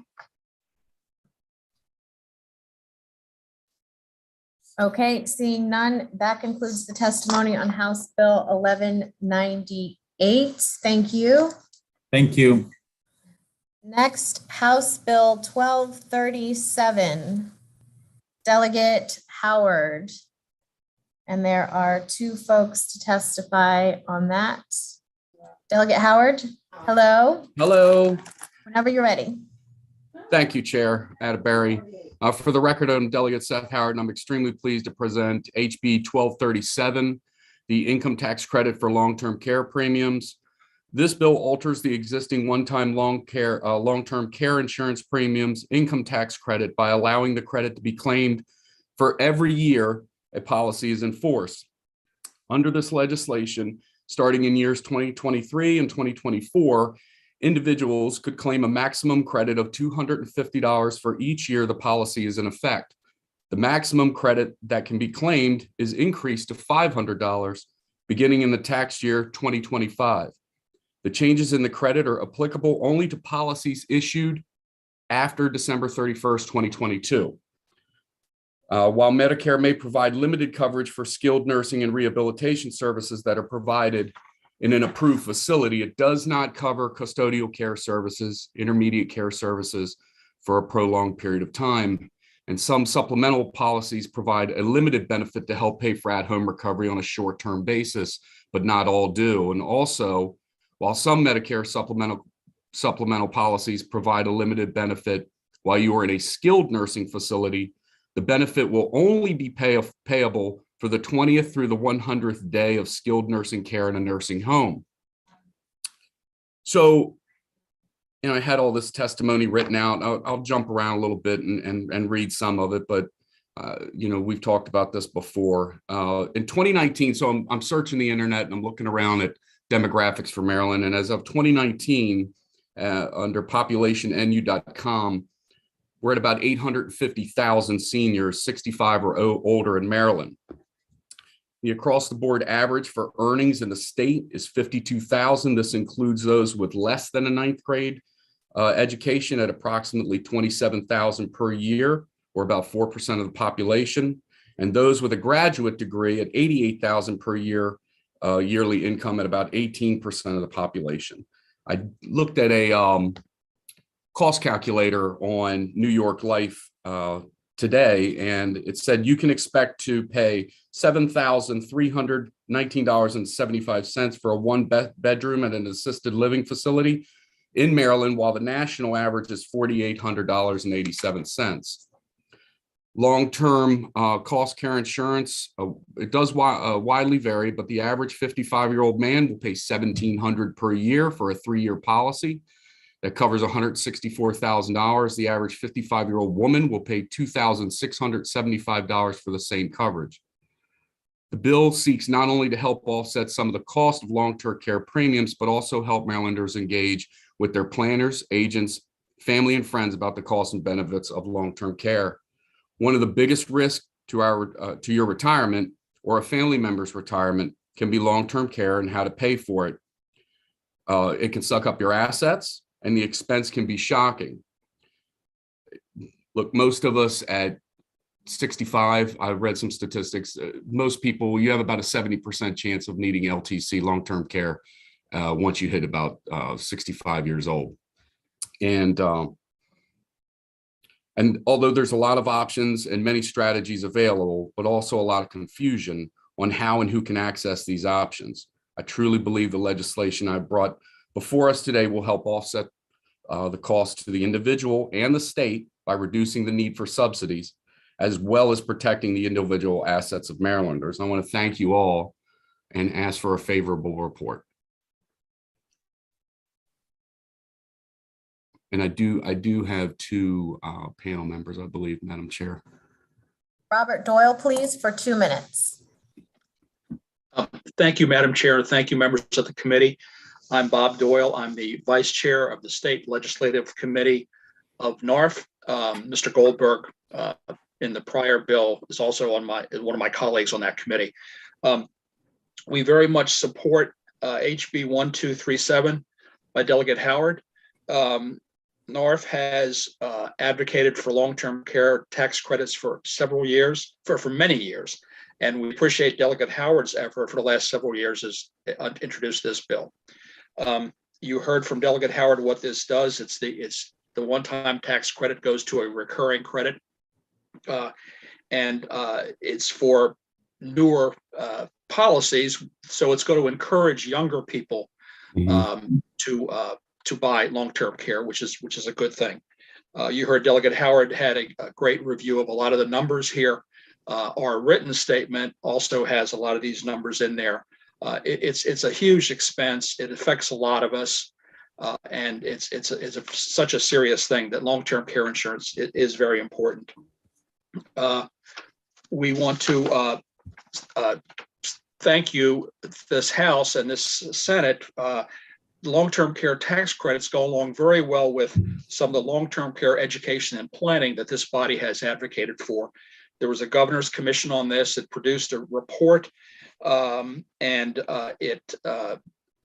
last session, HB 599 and SB 652 required the Maryland Department of Health to develop these long-term care education and planning materials, which are supposed to be regulations for these out by April the 1st of this year. This is going to ensure, there was a great line in this report, that no one will get to the age of 50 in Maryland and not hear about long-term care planning. Many years, this long-term care credit has come about. Delegate Howard's efforts, a lot of co-sponsors every year. So we're hoping that this will be the year. We think that this is some lost revenue from the tax credit, but more than supplemented by savings in state Medicare spending on this. We think this is a win-win for the state and for the seniors and for all Marylanders. So we please ask you for a favorable report on SB 1237. Thank you. Edward Bice, please, for 2 minutes. Mr.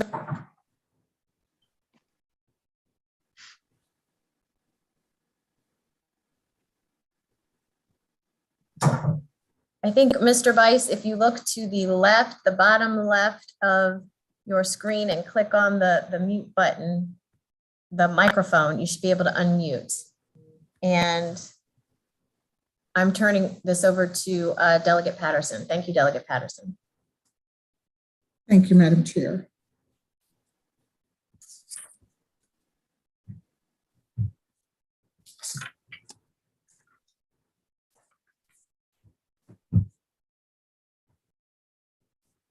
All right, is Mr. Bice present? He is, but I think he's like having trouble with his mute. Okay. Can I say one thing, Delegate Patterson? Absolutely, Delegate. Okay. I'm not trying to second bite at the apple, but I was going over some numbers earlier and I forgot to add them in the testimony.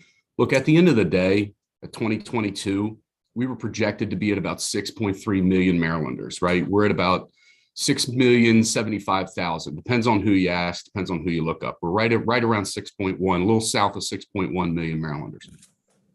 By 20, and about 18% of those are 60, 65 considered seniors. By 2030, we're projected to be 6.7 million Marylanders with 25.4% people 65, 60 and older.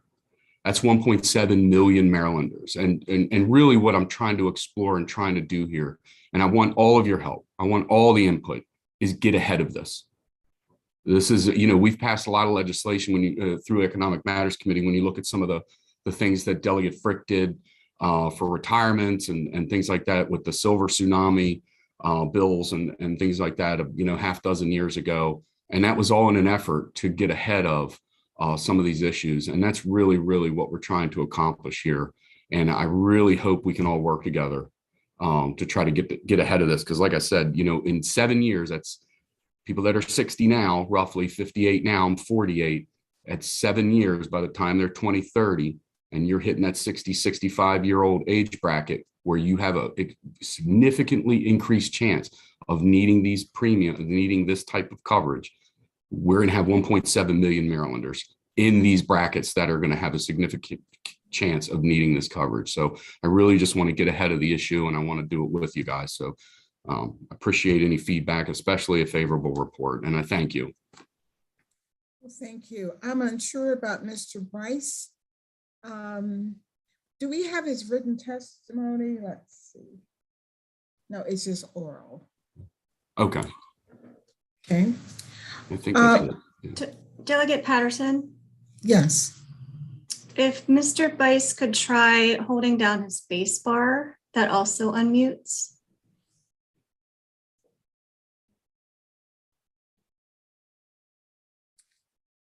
While he's doing that, Mr. Bice is with North as well. That's correct, Delegate Patterson. Mr. Bice is also on the NARF committee with myself and Mr. Goldberg, yes. Okay. All right, should we proceed? Delegate Howard, conclude your testimony. Sure. Yes, Delegate Patterson, if that's okay with you guys, it's fine with me. And I can always have Mr. Bice provide a written statement if he hasn't already done so. Absolutely. Thank you all very much. Thank you. That concludes the testimony for House Bill 1237. I'm unsure, Delegate Washington, shall I continue? All right, if so, then the next testimony is House Bill 1315, Delegate Eversole. Are you ready? And then you have two persons sign up for testimony. Delegate Thank you very Evans. much, Madam Chair. I bring before you House Bill 1315, a bill that will allow veterans organizations that currently have 5 machines at their organizations to use a slightly different kind of machine. If you're looking at the machines that are used at veterans organizations, at bingo halls, and at casinos, the person using them would have very little understanding that there's a difference in the way they operate inside. They're playing them and they're hoping to win. The machines we're talking about here are called instant ticket lottery machines. Because there is a tape or a physical card on the inside of the machine that dictates the outcome. So playing the machine in reality is something like playing the scratch-offs at your local convenience store, even though, so the wins are predetermined for them. This is also true for machines in bingo parlors in the state. The only difference is that the predetermination is not done by a physical tape. It's done by an electronically programmed set of outcomes. Right now, the law says that the veterans organizations can only use the ITLMs, the internal ticket. Wait a minute, I'll get it. I got instant ticket lottery machines. It's limiting because there's only one company that makes them and only one company that services them. This bill says that they would be allowed to use the bingo type machines, which essentially operate the same way. And that would allow them a wider ability to procure and treat them, probably would create some good competition in the industry. With that, I'd be happy. I think there's some folks that have some technical details for you on that. Thank you for your time. Thank you very much, Delegate Ebersol. There are two persons signed up of oral testimony, Suhat Sid and Aaron Apple. With your permission, Madam Chair, we'll let Aaron go first, if that's all right with you. That's fine, it's your bill. Thank you. Thank you. Thank you, Madam Chair. Members, Aaron Appel on behalf of Atlantic Bingo Supply Company, which is the company that supplies the bingo halls, commercial bingo halls, as well as the veterans halls throughout the state. The goal of this bill is very simple. It would remove an antiquated requirement, one that has since been superseded by the General Assembly through legislation and subsequently by regulations in the Maryland Lottery, that did require previously electronic instant bingo machines to operate using pre-printed paper rolls. That case was Chesapeake v. Riddle. It was a case that was determined or decided, back in 2001. And since that time, again, as I said, the General Assembly has moved forward in recognizing that the types of machines that were operating at the time that that case was decided, the machines have become much more advanced and more modernized. They now no longer just use pre-printed rolls. They use what are called print on the fly technology, in which they're not pre-printed paper tickets. The predetermination is still inherent in the machines, and therefore they still fall under the definition of electronic instant bingo machine. But when you all passed in the special session of 2012, when you all passed as part of the permitting of the additional casino site in Prince George's County, you also included language within that bill to allow for ITLM program to operate in veterans halls on the Western Shore. You included that requirement, that antiquated, if you will, requirement that pre-printed tickets be used in those machines. I think with not a recognition at that time that only one manufacturer was able to adhere to that requirement, and therefore essentially established within the legislation a monopoly for that company. And hence the reason for the legislation you see before you today. Thank you very much, and you're right on 2 minutes. Okay, the next testimony, Mr. Sid. Saeed. Thank you, Madam Chair. Members of the committee, my name is Sushant Sid here, also here on behalf of Atlantic Bingo Supply. In support of House Bill 1315, wanted to actually start off by correcting a couple of things in the fiscal note.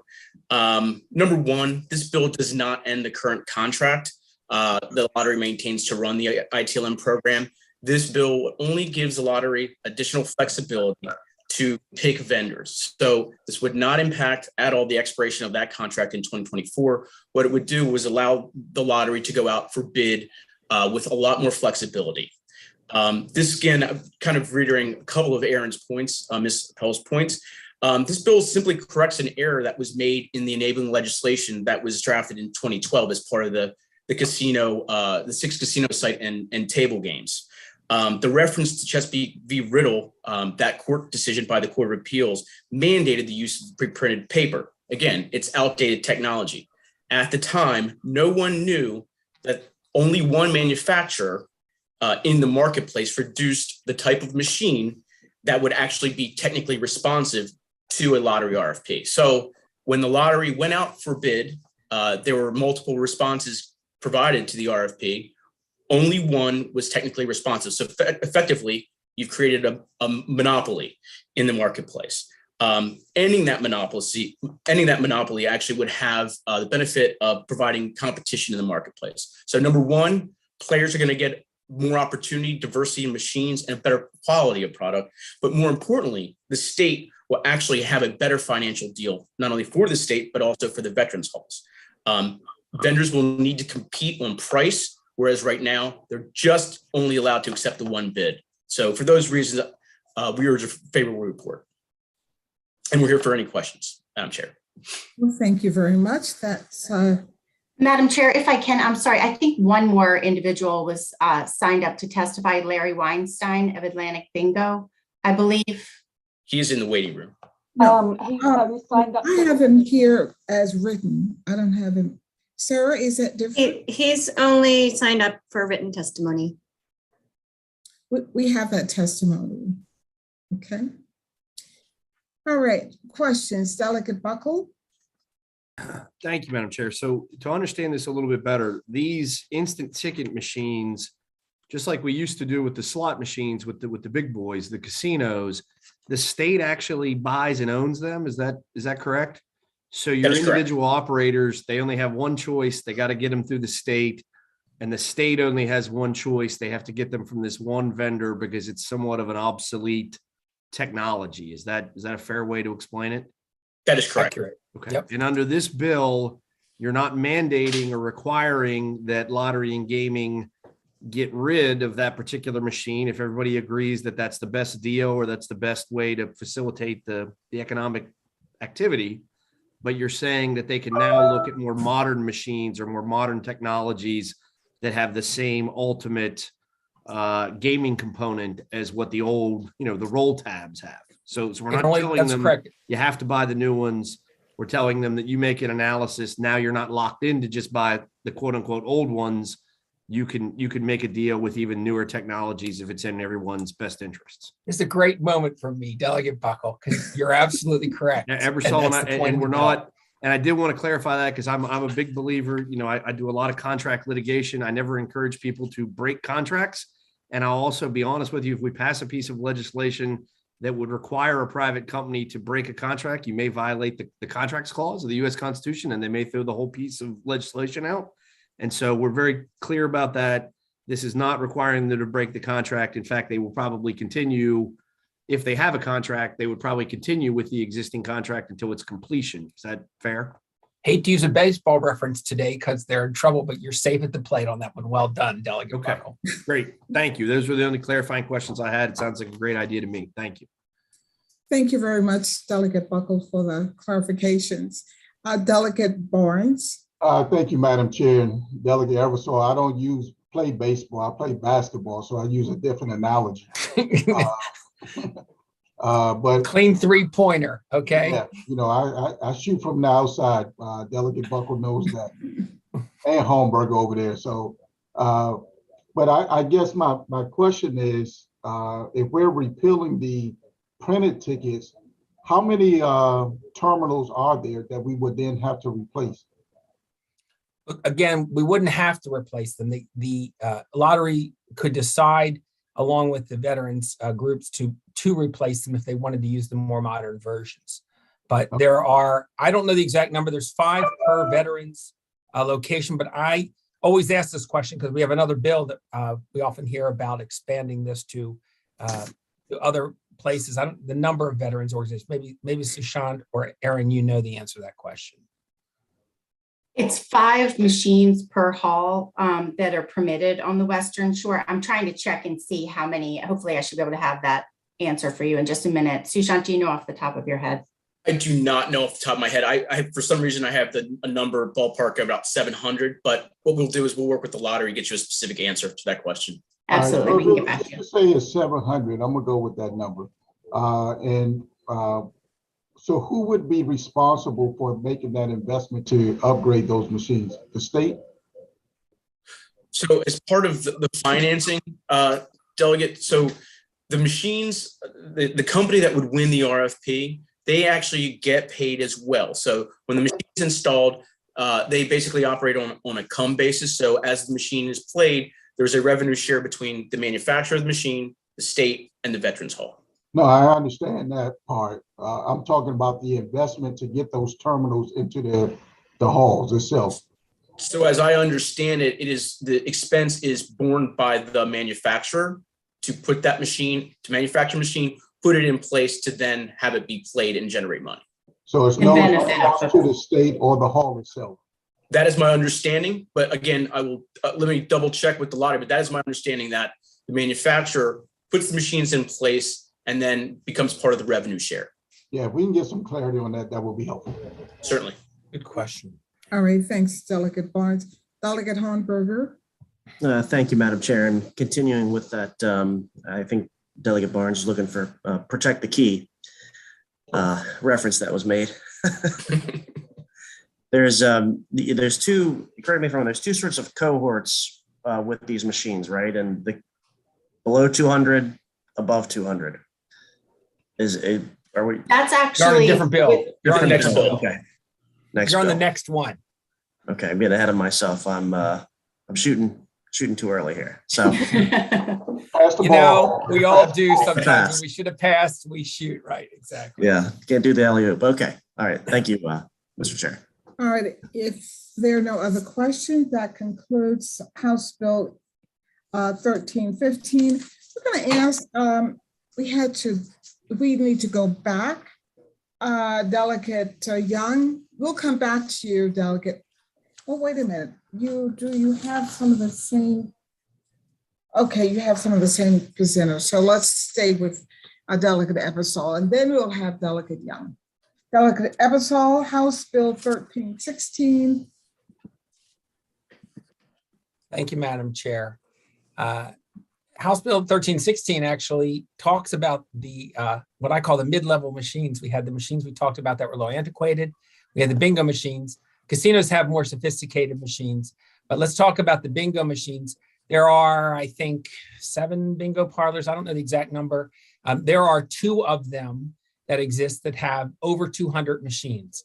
And last year, the wisdom was that a handful of organizations were given first shot at getting brick and mortar sports wagering licenses, included all 6 casinos, some racetracks, an OTB or 2, and 2 of the bingo parlors. The bingo parlors were distinguished from other bingo parlors by how many machines they currently had in their bingo parlor. I know you're thinking bingo parlors, people play bingo, and I guess they do, but another major feature of bingo parlors is these machines that look something like slot machines or video lottery terminals. They're just not quite.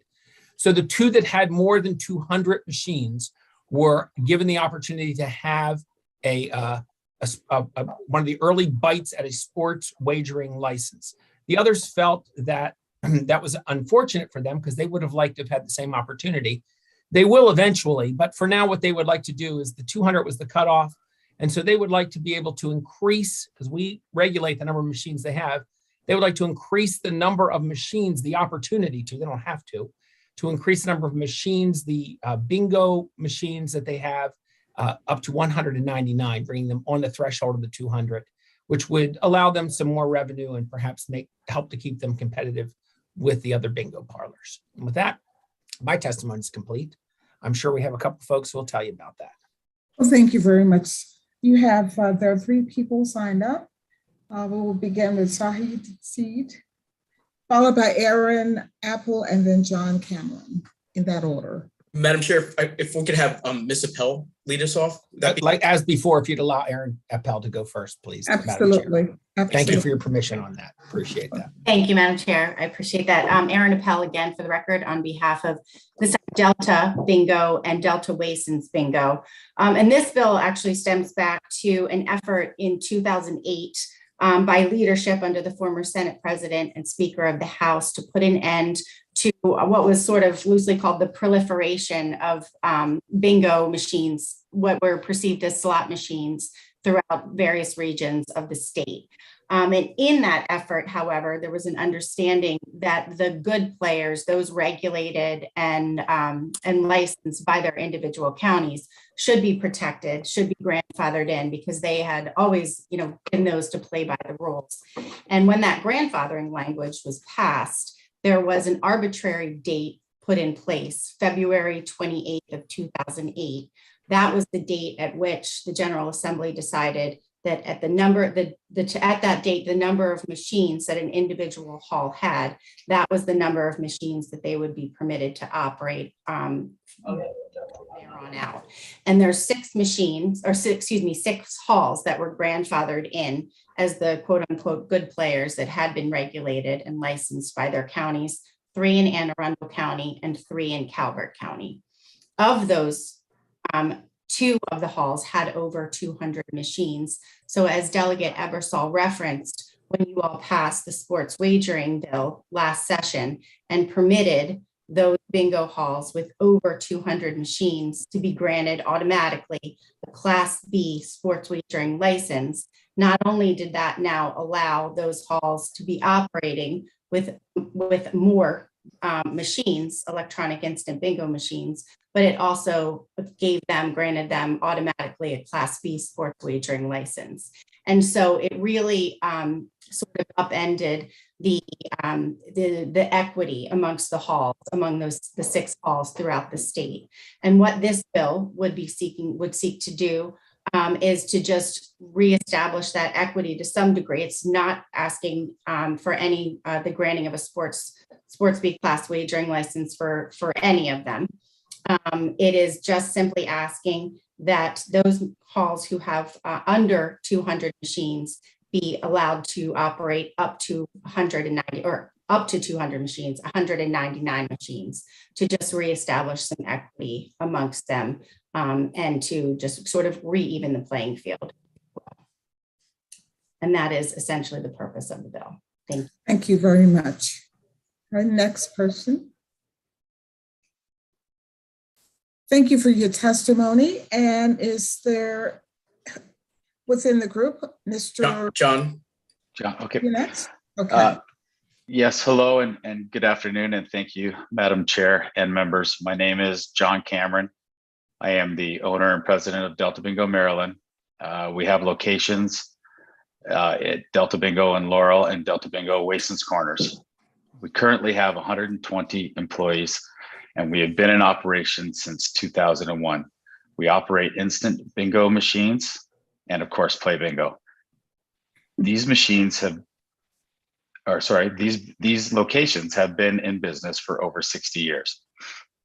I believe our facilities cater to a different market than the big gaming establishments. We're a more social and more family entertainment choice. We are licensed and highly regulated industry. We are regulated by the Maryland State Lottery and Anne Arundel County.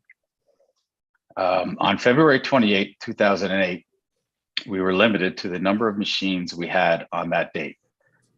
Well before this, we had applied for more machines, but we were stalled off and told to wait and see what happens. And of course, we were limited out. There are 6 commercial bingo gaming locations in Maryland that were grandfathered. 4 of those locations have 100 machines. 1 of these locations has 200 machines, and 1 of these locations has over 300 machines. With your consideration in Bill HB 1316, it would allow these smaller locations to be on a more level playing field. As Ms. Appel said, we simply believe this bill reestablishes a more fair and competitive market for bingo in Anne Arundel County. I thank you for your time. Thank you, Mr. Cameron. Are there any other persons who'd like to speak? Yes, ma'am. Thank you, Madam. Thank you. Sushant Sid again on behalf of Delta Bingo in support of House Bill 1316. Again, as Ms. Appel had put forth, this bill just restores a competitive balance to the bingo industry that was upset by the sports wagering bill and an amendment on sine die of last year. No other industry was actually bifurcated with respect to that sports wagering bill, except for bingo. Just to give you some context, electronic instant bingo machines are nothing more than machines that emit a scratch off, similar to a lottery product. They have bells and whistles in the machine, but they are not slot machines. They are Class 2 bingo machines. As Mr. Cameron indicated, these halls have been in existence for a long time, up to 60 years. And they've been here for a long time. They predate the casino industry in the state by many years. And again, as he also mentioned, the halls are licensed, the owners are licensed, employees are licensed. They go through strenuous background checks so to ensure the integrity of the game. I want to be clear, this bill does not in any way connote an expansion of gaming. These halls have already been in existence. These machines were already in operation. We're not offering new games at new locations. We're offering more games at the same location. There is a financial benefit to the state, just to correct the fiscal note. These machines are taxed at an effective rate of 41%, 25% to the state, 10% to the county, and then 6% sales tax. This bill effectively would allow, just like a casino can petition to the state, to the lottery, to add more slot machines in their venues. This is nothing more than that. This is just an existing vendor at the same location asking for a modest amount of new machines. And with that, take any questions. Thank you very much for all of your testimonies. The first question is Delegate Wilkins. Thank you so much, Madam Chair, and thank you everyone for the testimony and the good delegate for bringing the bill. I just wanted to unpack a little bit more sort of the potential impact of this legislation. Although I know it's been said that these are not slot machines, and they're not, they do look very, very similar. These are not sort of your hand crank, call out the number bingo sheet going on. And with that, I think that the fact that this bill could potentially add hundreds more of them, I think that there is a challenge around our casinos and potential competitiveness around making sure that our casinos that are bringing our blueprint money, that we are not taking away from that in terms of some of the competitive nature of these machines that are sort of similar to slot machines. So I wanted to better understand where these funds would go and the potential challenge around these machines sort of being expanded in sort of a gambling slot machine way that could take away from the blueprint, if someone can respond to that. So first of all, the revenue split, the state funds go to the general fund. That's both the 25% state share of the tax as well as the sales and use tax to the general fund. County funds also to the county, Anne Arundel County General Fund. County has a different way of taxation. I think as the testimony indicated, these are existing facilities. They predated the casinos. The number of machines is I think to an extent arbitrary. They operate right now with casinos in which we don't think is a competitive environment. These halls cater to a completely different consumer, right? People go to a casino as a destination more so. This is much more family oriented, more homespun. Mr. Cameron, as the owner, can attest to this, that it's a much more collegial family type atmosphere with repeat kind of neighborhood customers. Thank you for that. And if I can do a quick follow-up. So again, with us adding potentially hundreds more of these slot machine-like machines, I was curious around, we have that voluntary exclusion program that the casinos adhere to, and there's 24/7 observation around folks who have gambling addictions and things like that. Is there something similar, just with thinking of this potential expansion, understanding that it's at existing locations, but expanding to hundreds more of machines? I wanted to get a sense of, I'm very clear on how casinos handle that. If you all can also talk about that piece of it as well.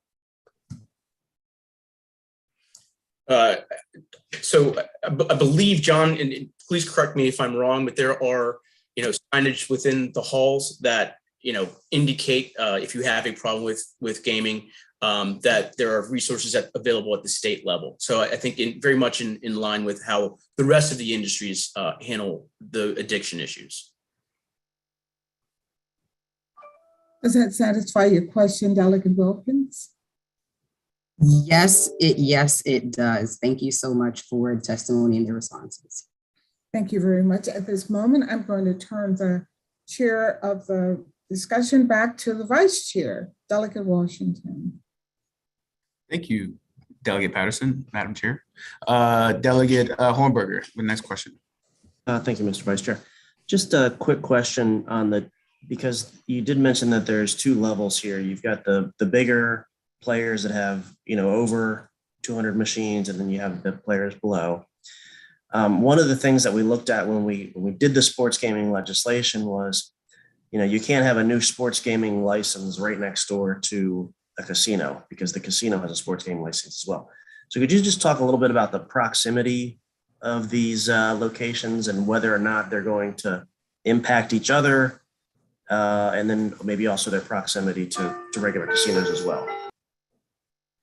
Before he answers, just to be clear, so anyone who's listening, these are not new facilities. They are existing facilities. So then you can go about proximity, but just to be clear, we're not building new facilities where they weren't before.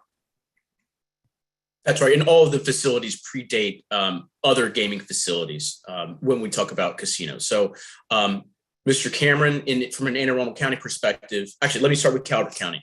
In Calvert County, all three properties are located at Chesapeake Beach that have electronic instant bingo machines. So it's in a very tight-knit community. In Anne Arundel County, there are three halls. One, Bingo World, which is located just south of Baltimore City in Brooklyn Park. And then Mr. Cameron has two. One in the Maryland City area, Laurel area, very close to Laurel Park. Again, they have machines. They do not offer any other type of entertainment at Delta that would compete with Laurel Park. And then the other is in Wason's Corner, which is in Anne Arundel County. Okay, great. Thank you. Not very close to any other sort of casino to an extent. I think there might be, so I think the closest one would be Live, and that would be closest to Bingo World. But that wouldn't, this bill does not apply to Bingo World. Okay, thank you. Thank you. Delegate Barnes, next question. Thank you, Mr. Chairman. It's good to see you today. So I guess my question is, and I hate going after Delegate Wilkins because she always asks the question I wanted to ask. So I had to use the analogy of my good friend Delegate Walker and call an audible. So with that, I want to say that you talked about fairness and leveling the playing field. So my question is, and I am a small business owner and always looking to level the playing field. And if I have been in business for several years and here is an opportunity to increase my bingo machines, wouldn't I not want to increase that across the board?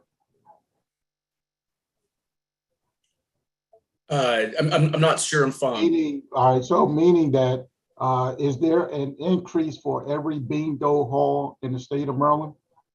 So in the interest of fairness, we're limiting that because two of the halls out of the six received a sports betting license without any sort of evaluation process. So in an effort to be fair to the other four bingo halls, we're just trying to get some parity and add potentially more machines for them, just as a show of fairness, because again, this was the only industry from a sports betting perspective that was treated differently.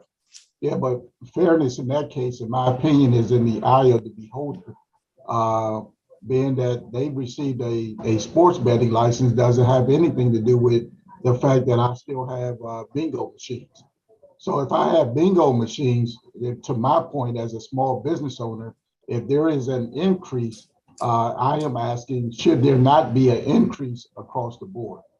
Well, I think, Delegate, the thing that needs to be underscored is the fact that where they all stand as far as the number of machines they currently have is due to a date that was just arbitrarily chosen. That February 28th, 2008 date is an arbitrary date that was chosen in selecting the date upon which the grandfathering would take place, essentially. And it wasn't selected due to any particular reason. It just so happened that was the number of machines that those halls had on that particular date. And based on the fact that those halls, and as I think Mr. Cameron mentioned, he had actually asked for an increase and was told by his regulator at that time, the county, to hold off and had less machines because he was listening to what his regulator, the county, said at that time, because they were in the process of developing new regs. So by being a team player, a good player, he was disadvantaged at that time. So it really is, there is an arbitrary reason that they are at sort of different machine levels. There's not any sort of reason but for the fact that that date was arbitrarily chosen, and therefore they are. I understand that, but my point is that that date affected everybody. Is that correct?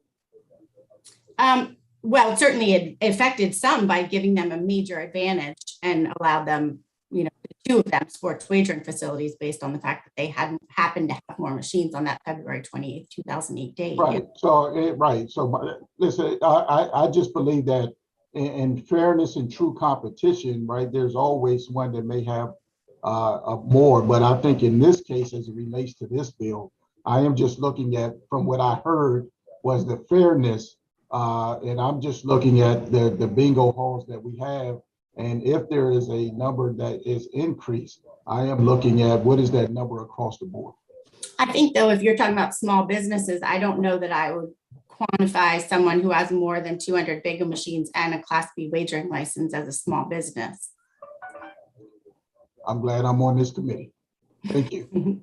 Thank you. Well, the next question would be with my favorite delegate from Baltimore City on Ways and Means, Delegate Branch. Thank you, Mr. Vice. And I'll pass it back to the chair who's on it now. Thank you, Mr. Vice Chair. My question is, during this gaming expansion, will it include any provisions or benefits for MBEs?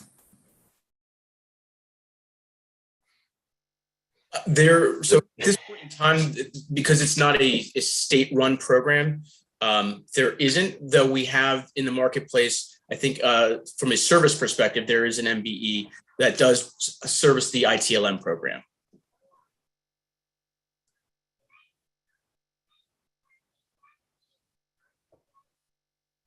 Okay, thank you, Mr. Vice Chair. Thank you, Delegate Patterson. Are there any other questions? Okay, seeing none, that concludes the testimony on House Bill 1316. Next, calling Delegate Young, House Bill 1257, please. Thank you, Madam Chair. Thank you, Madam Chair, members of the committee. Happy to introduce HB 1257, State Lottery Instant Ticket Lottery Machines, Fraternal Organizations for the ITLMs for Homeless Veterans Act. This may look familiar. I think many of you are familiar with it. The bill specifically adds fraternal organizations to the organizations that the State Lottery and Gaming Control Agency may issue a license to for up to 5 instant ticket lotteries or pull tab machines. After deducting prizes paid out to fraternal organizations, they must remit the receipts from the sale of pull tab tickets to the SLGCA, which must then distribute 10% to the Homeless Solutions Program, or HSP, in the Department of Housing and Community Development. to assist veterans and their families in consultation with the Maryland Department of Veterans Affairs. Priority should be given to women veterans who are homeless or at risk of homelessness, and single parent veterans and their families, as well as veterans who are victims of domestic violence. Half the remaining proceeds then must be distributed to fraternal organizations. Some of the things that are new this year, after discussing with the Department of Veterans Affairs, as well as different departments, the idea and the push to move funds to the Homeless Solutions Program made the most sense under Department of Housing and Community Development, since they are the most well-equipped to distribute funds and to find folks that would be the best recipients of funding to prevent homelessness. I'm working with the Department of Veterans Affairs, identifying those folks that might be veterans, so we can target these funds to the folks that need them most. Generally speaking, and we've said this before too, fraternal organizations across the state and other organizations have had different types of membership, up and down, new people coming in, other folks leaving. Being able to offer these machines, one, is a draw for new membership, as well as a potential, since many of them already have the access to these machines, expanding the ability for funds to then go to organizations that they want to help, such as veterans, and also a recruitment strategy to come into their organizations and make sure that they're growing and providing the services they provide to the community as well. With that, I know that my panel will go more into some of the benefits associated with that they've seen and what they hope to see with the passage of this bill. With that, with that, I urge a favorable report, and we'll open up for questions after the panel. Thank you. Thank you. Next, Corey Bradley, please, for 2 minutes. Okay. Thank you, Madam Chair, Vice Chair, and members of the House Ways and Means Committee. I'm here today to represent 20,000 Elks that make up the Maryland, Delaware, District of Columbia Elks Association. As big of an honor as that is, I'm also here to represent myself as an active member of my community, a husband and a father. As stated, my name is Corey Bradley. I'm a resident of Anne Arundel County and a lifelong Marylander. I became an Elk over a decade ago to serve my community, become a model Marylander, and better myself as an American. Elks across the state have shaped their communities by donating hours, helping those less fortunate, volunteering at veterans hospitals, supporting first responders, and mentoring the youth to be their best. Even at the height of the pandemic, our lodges gave back over $3.9 million back to their communities through volunteer hours, miles driven, cash and non-cash donations. Everyone says that they should strive to do better, and I can stand here before this committee and say the Elks are committed to their communities, and that means doing everything in our power to be better, and that includes supporting homeless veterans. Lodges across the state currently give back to veterans through 4 major projects: Army of Hope, Welcome Home Project, Hometown Heroes, and Feed a Vet. While each of these programs has its own mission and goals, the idea is to support our veterans and end homelessness by giving them a resource and avenues for assistance. House Bill 1257 will allow Elks and other similar fraternals on the Western Shore to provide to veterans via ITLMs located at their lodges and facilities. These machines will give them funds to support important programs such as single parent veterans, placing female veterans in a safe home, and assisting veterans who have become victims of domestic violence.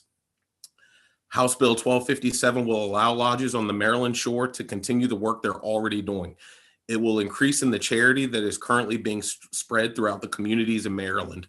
Charities which come in the form of taking a group of veterans to a baseball game, providing iPads to Green Street Hospital, or simply celebrating Veterans Day by thanking a veteran over a home-cooked meal.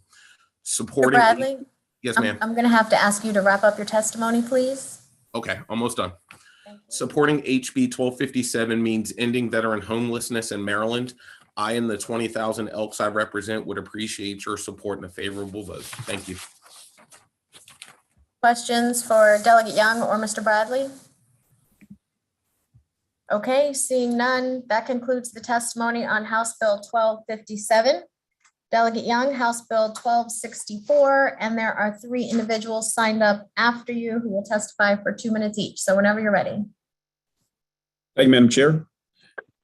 Happy to introduce reintroduce to some extent House Bill 1264, sales and use tax, vendor collection credit, job training. But simply, this bill takes and removes the cap of $100,000 that this committee had established last year related to this bill, which was allowing for tax credit, sales and use tax to be waived for a certain amount of money so that an organization that's providing job training and specific services could then use it towards those services throughout the year. You'll hear from my panel that since last year, and with the $100,000 that have been remitted and put into law, they've had multiple gains. This isn't a theoretical discussion about what could be done. It's about what has been getting done.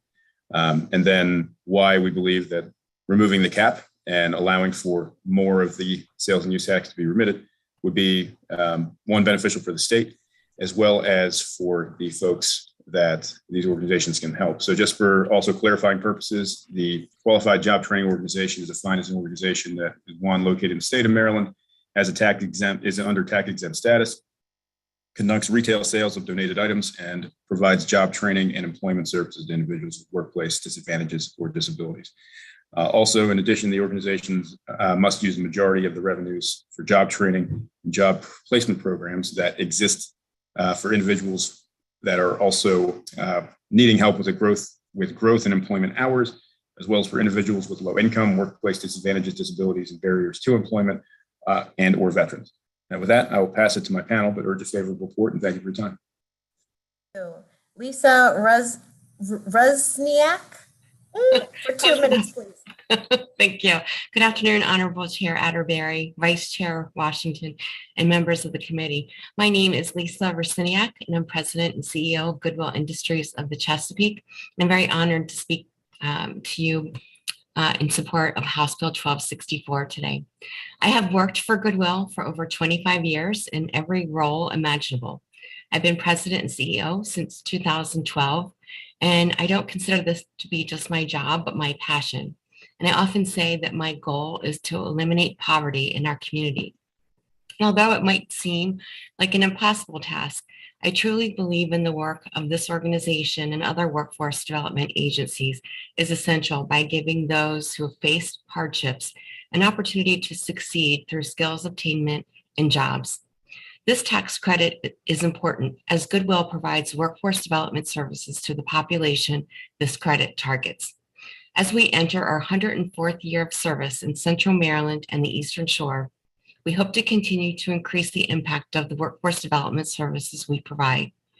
In addition to workforce development services, Goodwill's ultimate goal is to open the Excel Center in Baltimore City, an adult high school that would allow individuals 21 years of age and over the opportunity to obtain their high school diploma through an accelerated 2-year program, all while simultaneously engaging in job training. This educational attainment pathway would increase the access our participants have to higher education, pre-apprenticeships, apprenticeships, and employment opportunities. In June 2018, MSDE and DOL approved Goodwill's application to open the Excel Center. Its concept is unlike any current adult education program in Maryland, and I should clarify it's not a program, it's an actual school. Students will attend classes as prescribed by a curriculum approved by MSDE. Remedial and basic high school coursework will be balanced with tangible job skills training and dual credit college level coursework. Students will participate in high quality, deliberate instruction to build basic skills and access the secondary level instruction that leads to a diploma.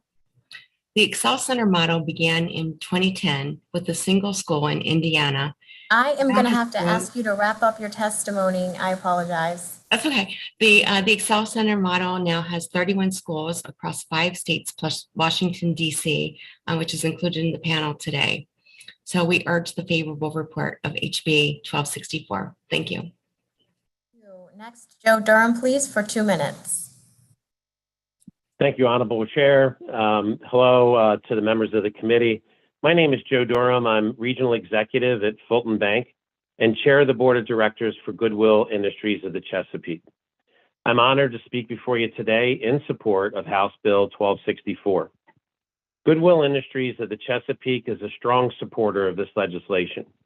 The purpose of this bill is to allow for qualified job training organizations to keep the taxes that are currently remitted to the state through the sale of donated goods, permitting them to further invest in their communities through workforce development programs. This bill will impact residents throughout the state of Maryland by helping them obtain remedial education, much needed skills for in-demand jobs, entry to apprenticeships, and ultimately putting them into our workforce. Goodwill is a nonprofit organization that operates 31 retail stores and 5 career centers in Central Maryland and the Eastern Shore. Our career centers provide a continuum of skills training and career placement services to those seeking employment, and in particular, those who have the biggest hurdles to overcome when looking for work. Goodwill services include job readiness training, job placement and retention, and several pre-apprenticeship programs. We also added remedial education and skills training to our portfolio of services to help participants gain access to middle skill jobs. Through partnerships with CVS Health and Baltimore DC Building Trades, we have established pre-apprenticeship programs for pharmacy technicians and the construction trades, respectively. Both of these partnerships have yielded over a 90% graduation and job placement rate. In 2021, Goodwill provided over 17,000 services to Baltimore and Eastern Shore residents. Goodwill offers free case management, apprenticeships, and job placement services to those with the most difficult barriers to employment. Our primary focus is on ex-offenders, people who have been chronically unemployed, receiving public assistance, and veterans. Last year, greater than 2,500 program participants. Yep, gotcha, 10 seconds. Thank you. Last year, greater than 2,500 program participants filled 916 jobs with employers throughout our territory, with an average wage of greater than $15 an hour. This tax credit will help more families in our communities out of poverty and into prosperity, help to provide a prepared workforce in the state, thus helping to improve our economy. We strongly urge the committee's favorable report on House Bill 1264. Thank you. Colleen Paletta, please, for 2 minutes. Yes. Good afternoon, Madam Chair, Vice Chair, and members of the House Ways and Means Committee. I'm Colleen Paletta. I'm Chief Integration Officer for Goodwill of Greater Washington and the Goodwill Excel Center Public Charter High School located in DC. I'm here in support of this bill because it will help make funds available to launch the proven evidence-based high school model for adults Lisa and Joe just mentioned that I personally know firsthand works in Excel Center. In Maryland, our Goodwill currently operates in Prince George's, Montgomery, and Charles counties. We have 6 retail stores and 2 warehouses. I hope someday to launch an Excel Center in Prince George's County and to see my colleagues at Goodwill of the Chesapeake operating one in Baltimore City. I led the launch of our first Excel Center in DC in 2016.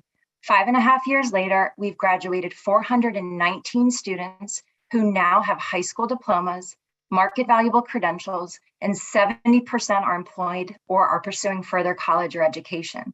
In my 17 years with Goodwill, overseeing employment and workforce development programs for adults, no program has had as deep an impact as the Excel Center for economically disadvantaged individuals. Excel Centers reinvented high school for the most in-need students who've dropped out with flexible schedules, childcare, transportation, and a myriad of other strategic approaches.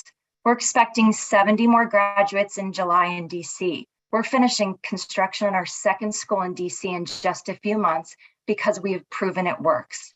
Living wage employment is the key to economic self-sufficiency, and a relevant high school education is the key to living wage employment. I hope passage of this bill can help our Goodwills in Maryland replicate the success we've had in DC and make it a possibility for Marylanders. Thank you. Are there any questions for Delegate Young or the panel? Okay, seeing none, that concludes the testimony on House Bill 1264. Thank you. Thank you, Madam Chair. Now, House Bill 1002, Delegate Lukey. Is Delegate Lukey on? And Madam Chair, he's in ENT right now, so I can hop on for him. Okay, then whenever you're ready, and there are three folks after you. All right. Well, thank you, Madam Chair, Vice Chair Washington, members of the committee. For the record, my name is Brad Fallon, here on behalf of Delegate Eric Lutke. He's tied up currently in the Environment and Transportation Committee. Essentially, the bill exempts electricity used for agricultural purposes from the sales tax. These exemptions include livestock, feed or bedding of livestock, or seed, fertilizer, fungicide, and so on. Notably, the sales tax is currently not applied if a farm only has 1 meter. That is the case if a barn is located like right by the home at the farm, and they're only using 1 meter and one source of electricity. If they have multiple meters, currently they are using different tracking for that electricity, and some of it is being taxed as agricultural use and subject to the sales and use tax, and other is not being subject to tax at all because it's residential use. So I think the advocates will expand on this a little more, but I urge the committee for a favorable report. And for 2 minutes each, next we have Mac Middleton.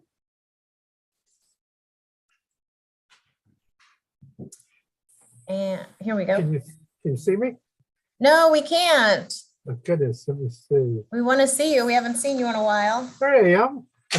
How are you? Good to see you. I'm doing very well, Chairman Atterbury. Good afternoon to you and the committee. It's a pleasure being with you. Just for the record, my name is Mac Middleton. I'm here today representing the Farm Bureau. I am with the Cornerstone Government Affairs Group, also a farmer, as many of you know, and I'm here in full support of House Bill 1002, and I want to thank in particular Delegate Luke and Sample Hughes for introducing the piece of legislation. It's very important to the farming community.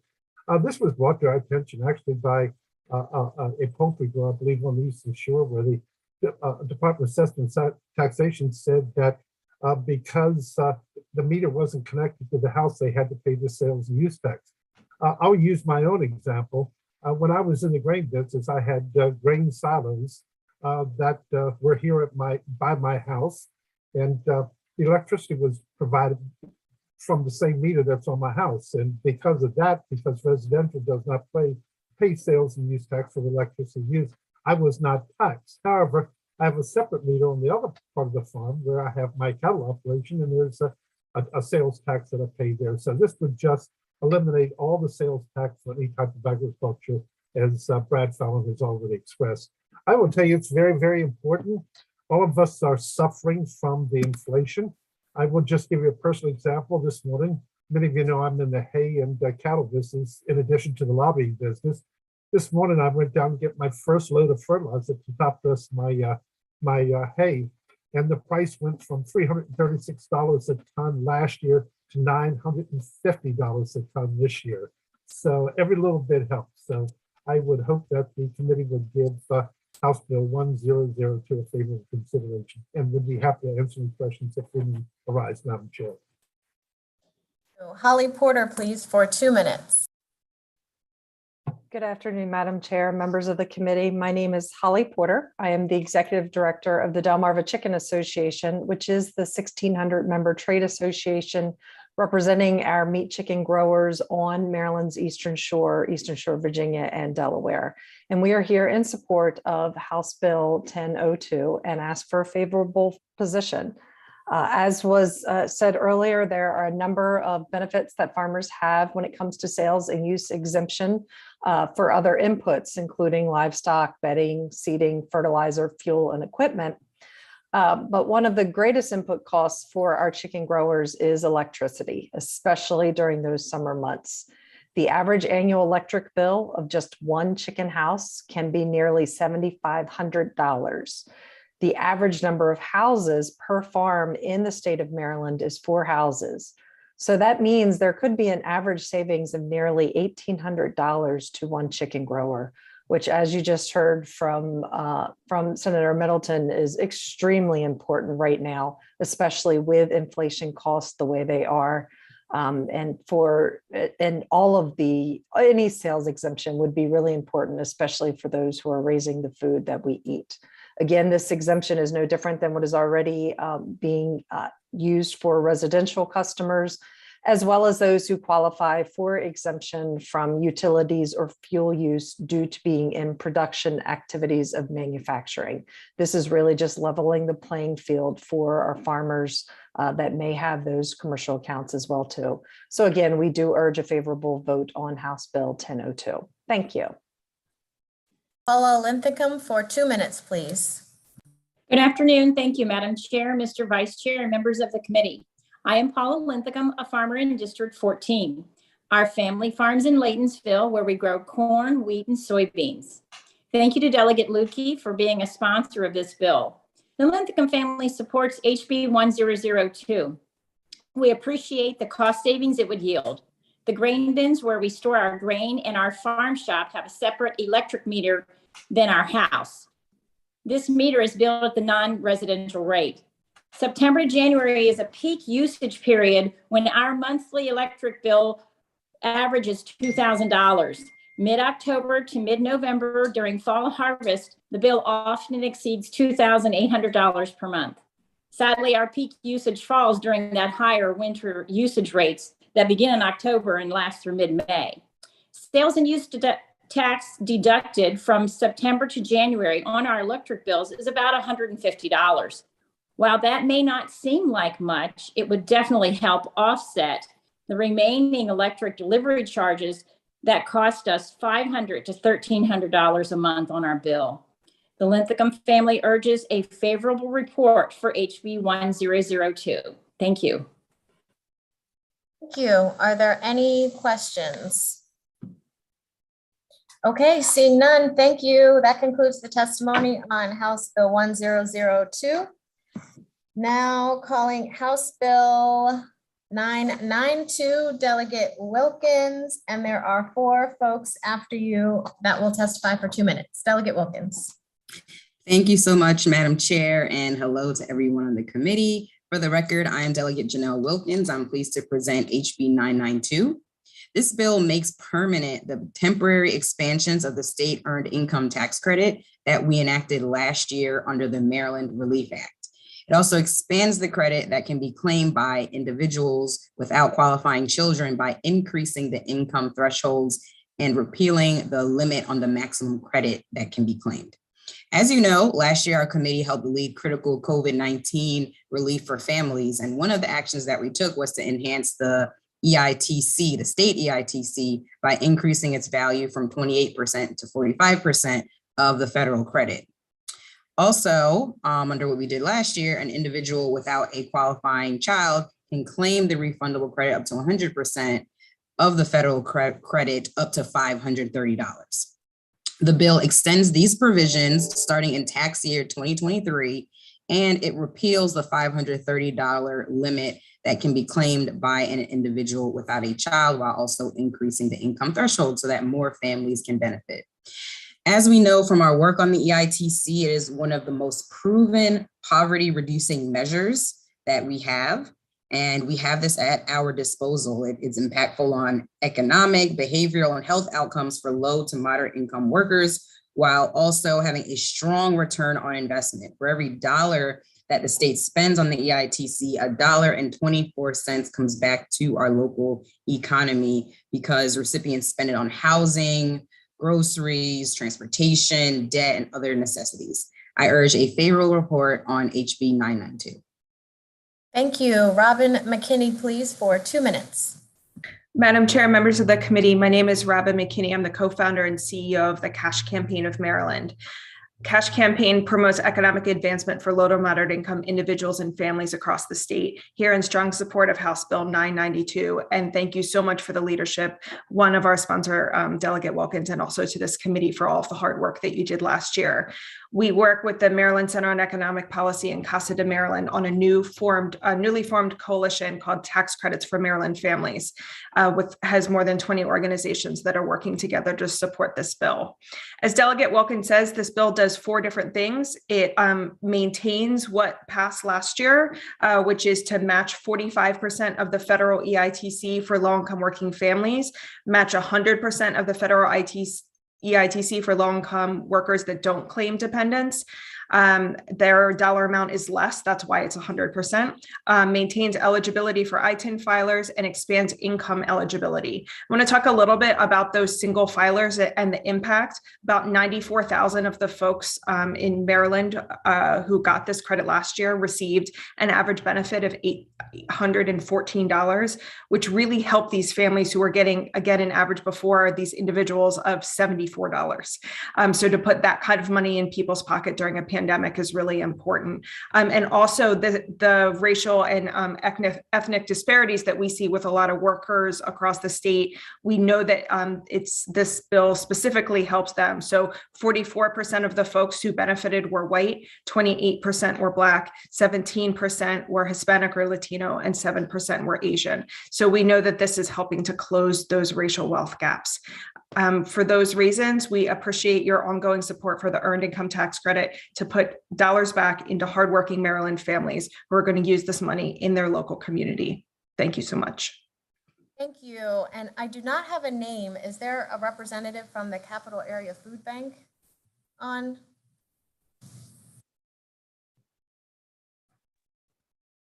We have a client from there. Let me see.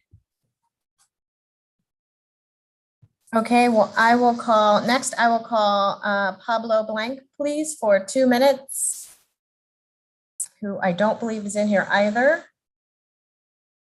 So I will move on to Kaylee Shumitz, please, for 2 minutes. And thank you, Madam Chair and members of the committee. My name is Callie Shumitz. I'm with the Maryland Center on Economic Policy. We are a nonprofit, nonpartisan organization using research-backed policy to advance broadly shared prosperity in Maryland, and here in strong support of House Bill 992.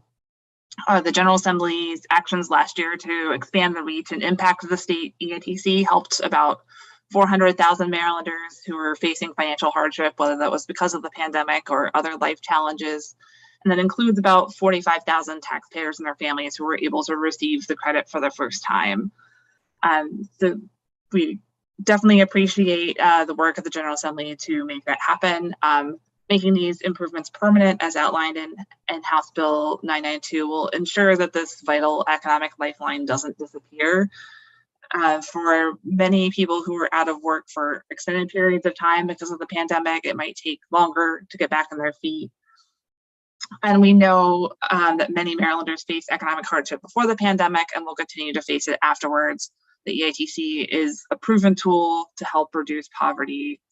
And the nice thing about the EITC is it's an easy way to get flexible economic support to people who are working but aren't paid enough to afford the basics. Research shows people use these tax credits to meet basic household needs like food, clothing, utility bills, or car repairs. And most EITC recipients only qualify for the credit for a couple of years before their incomes increase and they no longer need the credit. And because it reduces the number of people, particularly children, experiencing poverty, the EITC is linked to a wide range of benefits, including improved health, better success in school, higher earnings later in life. And as Delegate Wilkins mentioned, it does boost spending at local businesses.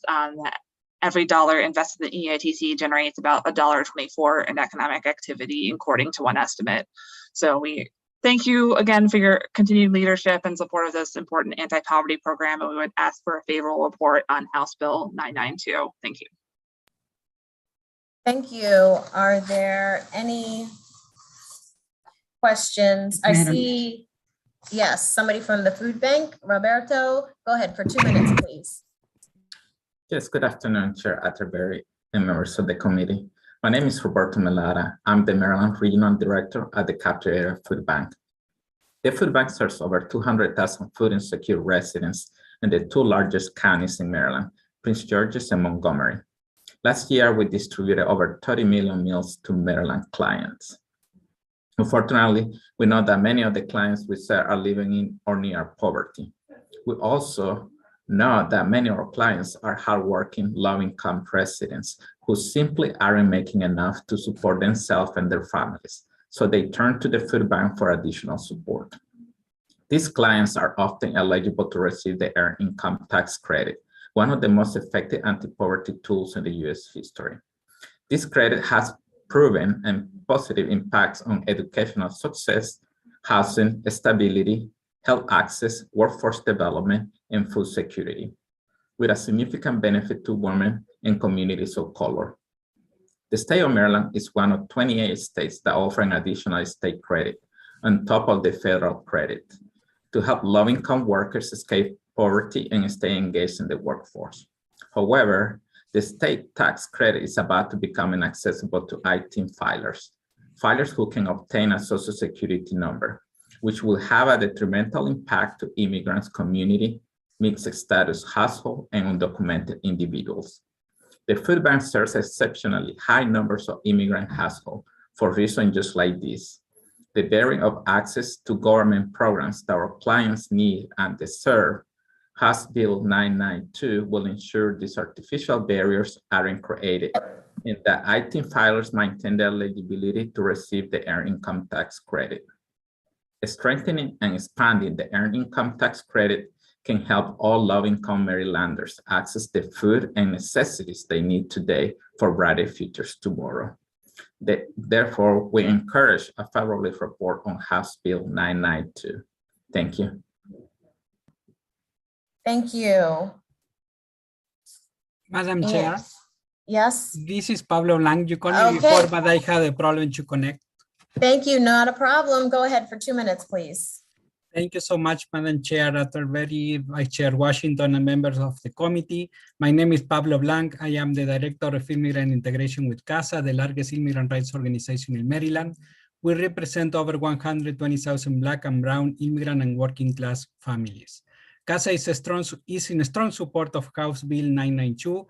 This bill will be of tremendous support for CASA members and the hundreds of thousands of low-income families in poverty across the state.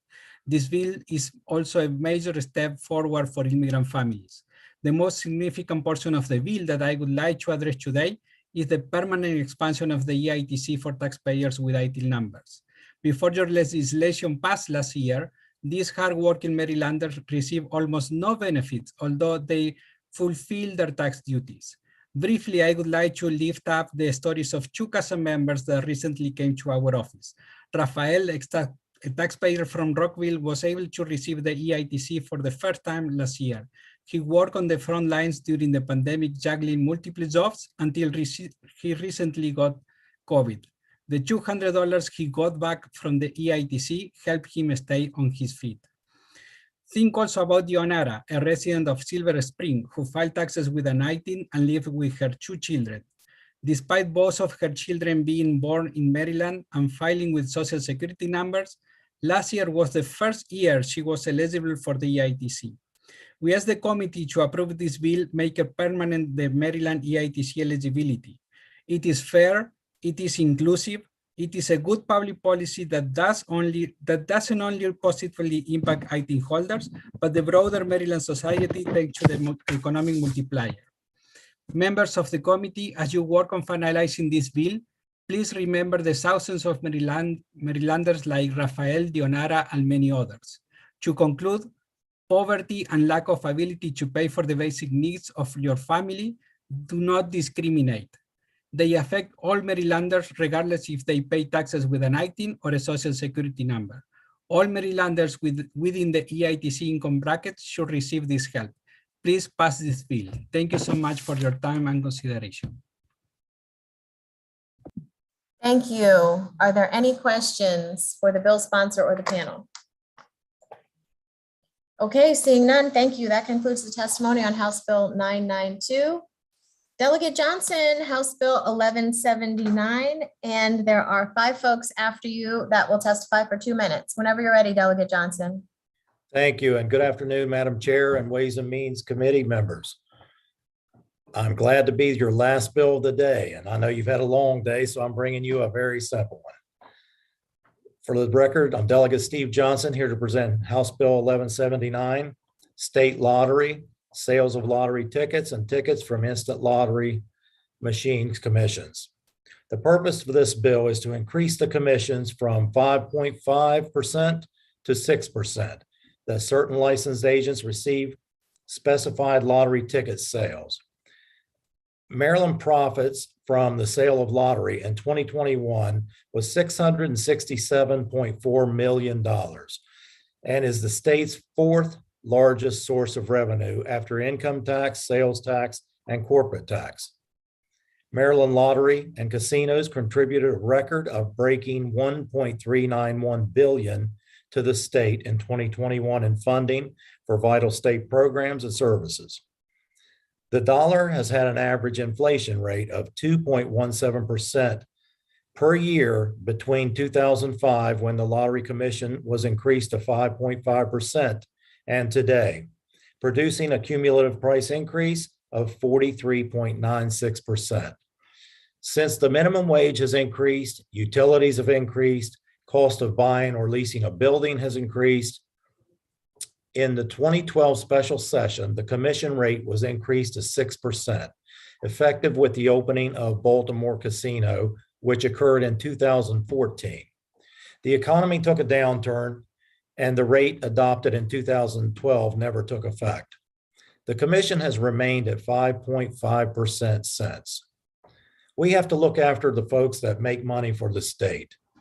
The state's, in a bill hearing, the state said that we have, the state said we had a booming economy and we have a state surplus in our budget. Inflation has increased as well. It's only fair to ask for a 0.5% raise in commissions for the fourth highest earners for the state of Maryland.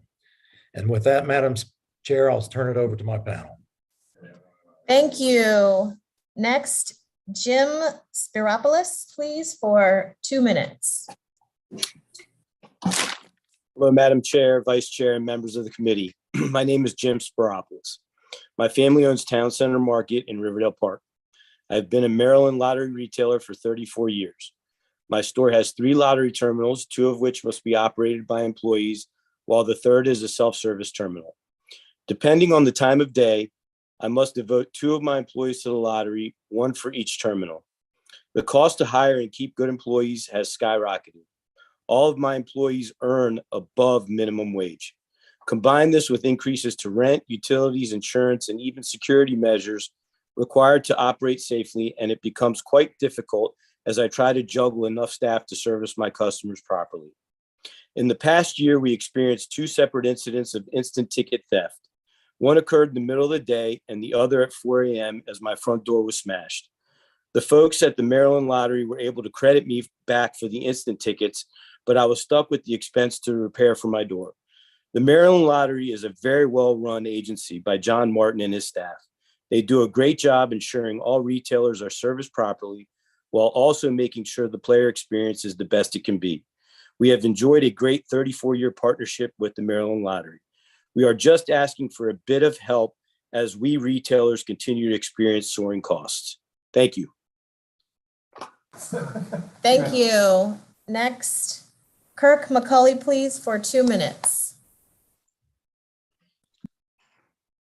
Good afternoon, Chair Atterbury and members of the Ways and Means Committee. My name is Kirk McCauley. I represent WMDA, and we represent service stations and convenience stores in Maryland.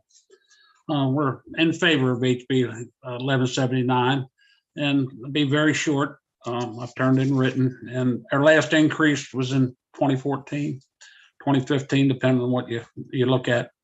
And that's been a long time ago. Business costs are up, employee benefits are up. Store space is prime. Lottery has the prime space in most of my convenience stores, right up front, right next to cash registers, and it's valuable. And they need some help. It's just the 5.5 is just not can't get the employees paid, and you do most of the time under busy conditions. You have a dedicated employee standing there, so you have to pay them. But it's time to keep the promise that was made in 2012 and get us up to 6%. And I don't think that's unreasonable. And I urge a favorable report on HB 1179. Thank you. Thank you. Next, Mike O'Halloran for 2 minutes, please. All right, thank you.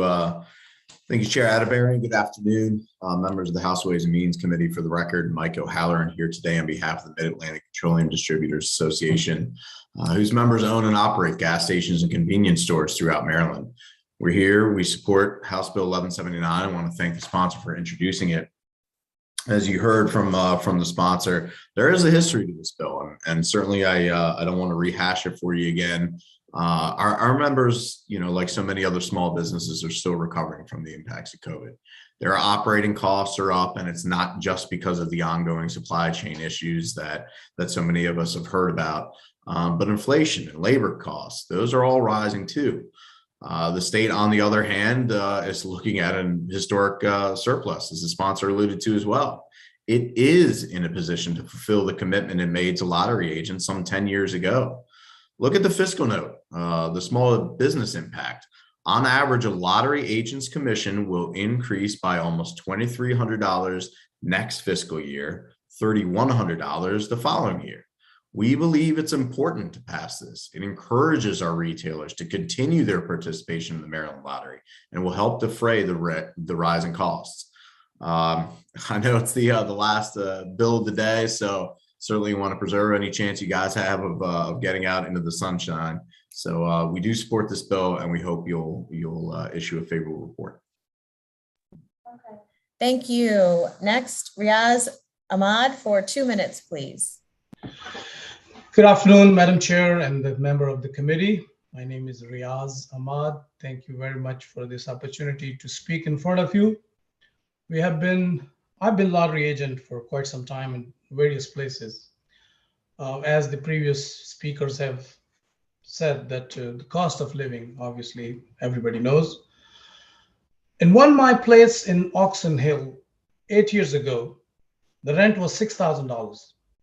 My latest increase is $9,800. So in 8 years, my rent has gone up almost $3,800. So this is one aspect of the employees, the minimum wage, which is necessary. But at the same time, we run lottery machines, convenience store, and gasoline stations. There's only so much we can increase on different aspects. The gasoline, we cannot put 25 cents or 30 cents on the pole because there's a competition around. We have to manage that. The Coke bottle, the water bottle, the candies, there is a certain amount we can increase. So my point is that the cost of living, the cost of goods, everything has gone up. At the same time, now we need to stay in business.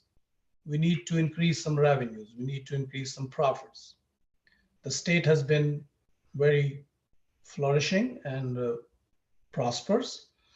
And what we are asking is not additional. This was the same promise, which was promise made and approved 8 years ago. All we are asking to fulfill that, please.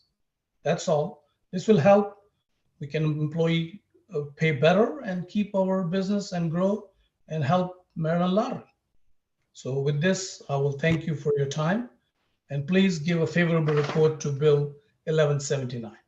Thank you very much. Thank you. And Jack Malani, please, for 2 minutes. Thank you, Madam Chair, members of the committee. For the record, Jack Malani, Legislative Co-Chair, Maryland State Legislature, so co-owner Monahan's Pub since 1988. Not to repeat what's been said, but I think you saw the history of the special session then when it was taken back through Burford 2 years later, actually before we actually got to receive it. Just as an example, I'm a big believer in the lottery that it's a lot of its impulse, especially the scratch off tickets. So I've always tried to devote a person to the chair. So if you happen to come into my store and you want to scratch off, there's someone right there to give it to you. So I devote about 12 hours a week. I'm sorry, 12 hours a day and roughly 84 hours a week. And looked at about $8.25 an hour back in 2012 because back then the minimum wage was $7.25. And I can tell you very few people work for minimum wage. So I'm going to use the same initiative, $693 straight wages with no overtime, no payroll taxes. My people get 2/3 of their health insurance. They get a simple IRA, they get vision, they get dental. So I'm not even including any of that. This past year, that same persons sharing that seat cost me $1,134.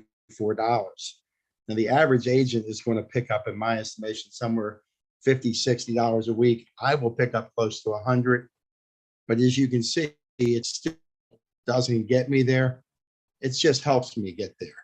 And that's why, back in 2012, it would have been a lot closer to get me there. In today's world, I'll take it because my particular establishment is near a Social Security headquarters, which has about 300 people on a campus. It usually has 16 to 17,000. So if you can help us, we'd be very appreciative. And obviously, we're all very much in favor on behalf of our members, which are predominantly bars, restaurant, liquor stores, family owned. Thank you. Thank you. Are there any questions? Delegate Barnes. Thank you, Madam Chair. Delegate Johnson, what is the gross revenue for lottery sales? Thank you, Delegate. That was in 2021, it was, I think I do believe I said $667.4 million. 600 and something million dollars. 667.4, yes. With a 5% increase, that equates to how much money? I think that's on the fiscal note, and I do believe in 2023, it would be 9.93 million. $9 million coming out of 60 something million dollars. I think you're on to something. As I've indicated before, as a small business owner, we always have to look at how do we cover costs. And if we have not increased this in some time, I do believe it's time for a conversation. So thank you for bringing this bill. And Delegate Barnes, they are the fourth highest earner for the state in the state. I wanted to make sure I reiterated that. Thank you. Are there any other questions? Okay, seeing none, thank you, Delegate Johnson. That concludes the testimony on House Bill 1179. And that concludes the bill hearings for the Ways and Means Committee today. Committee members, please just wait one moment. Thank you, Madam Chair, and thank you, committee. Haley, I can see, but we can go off the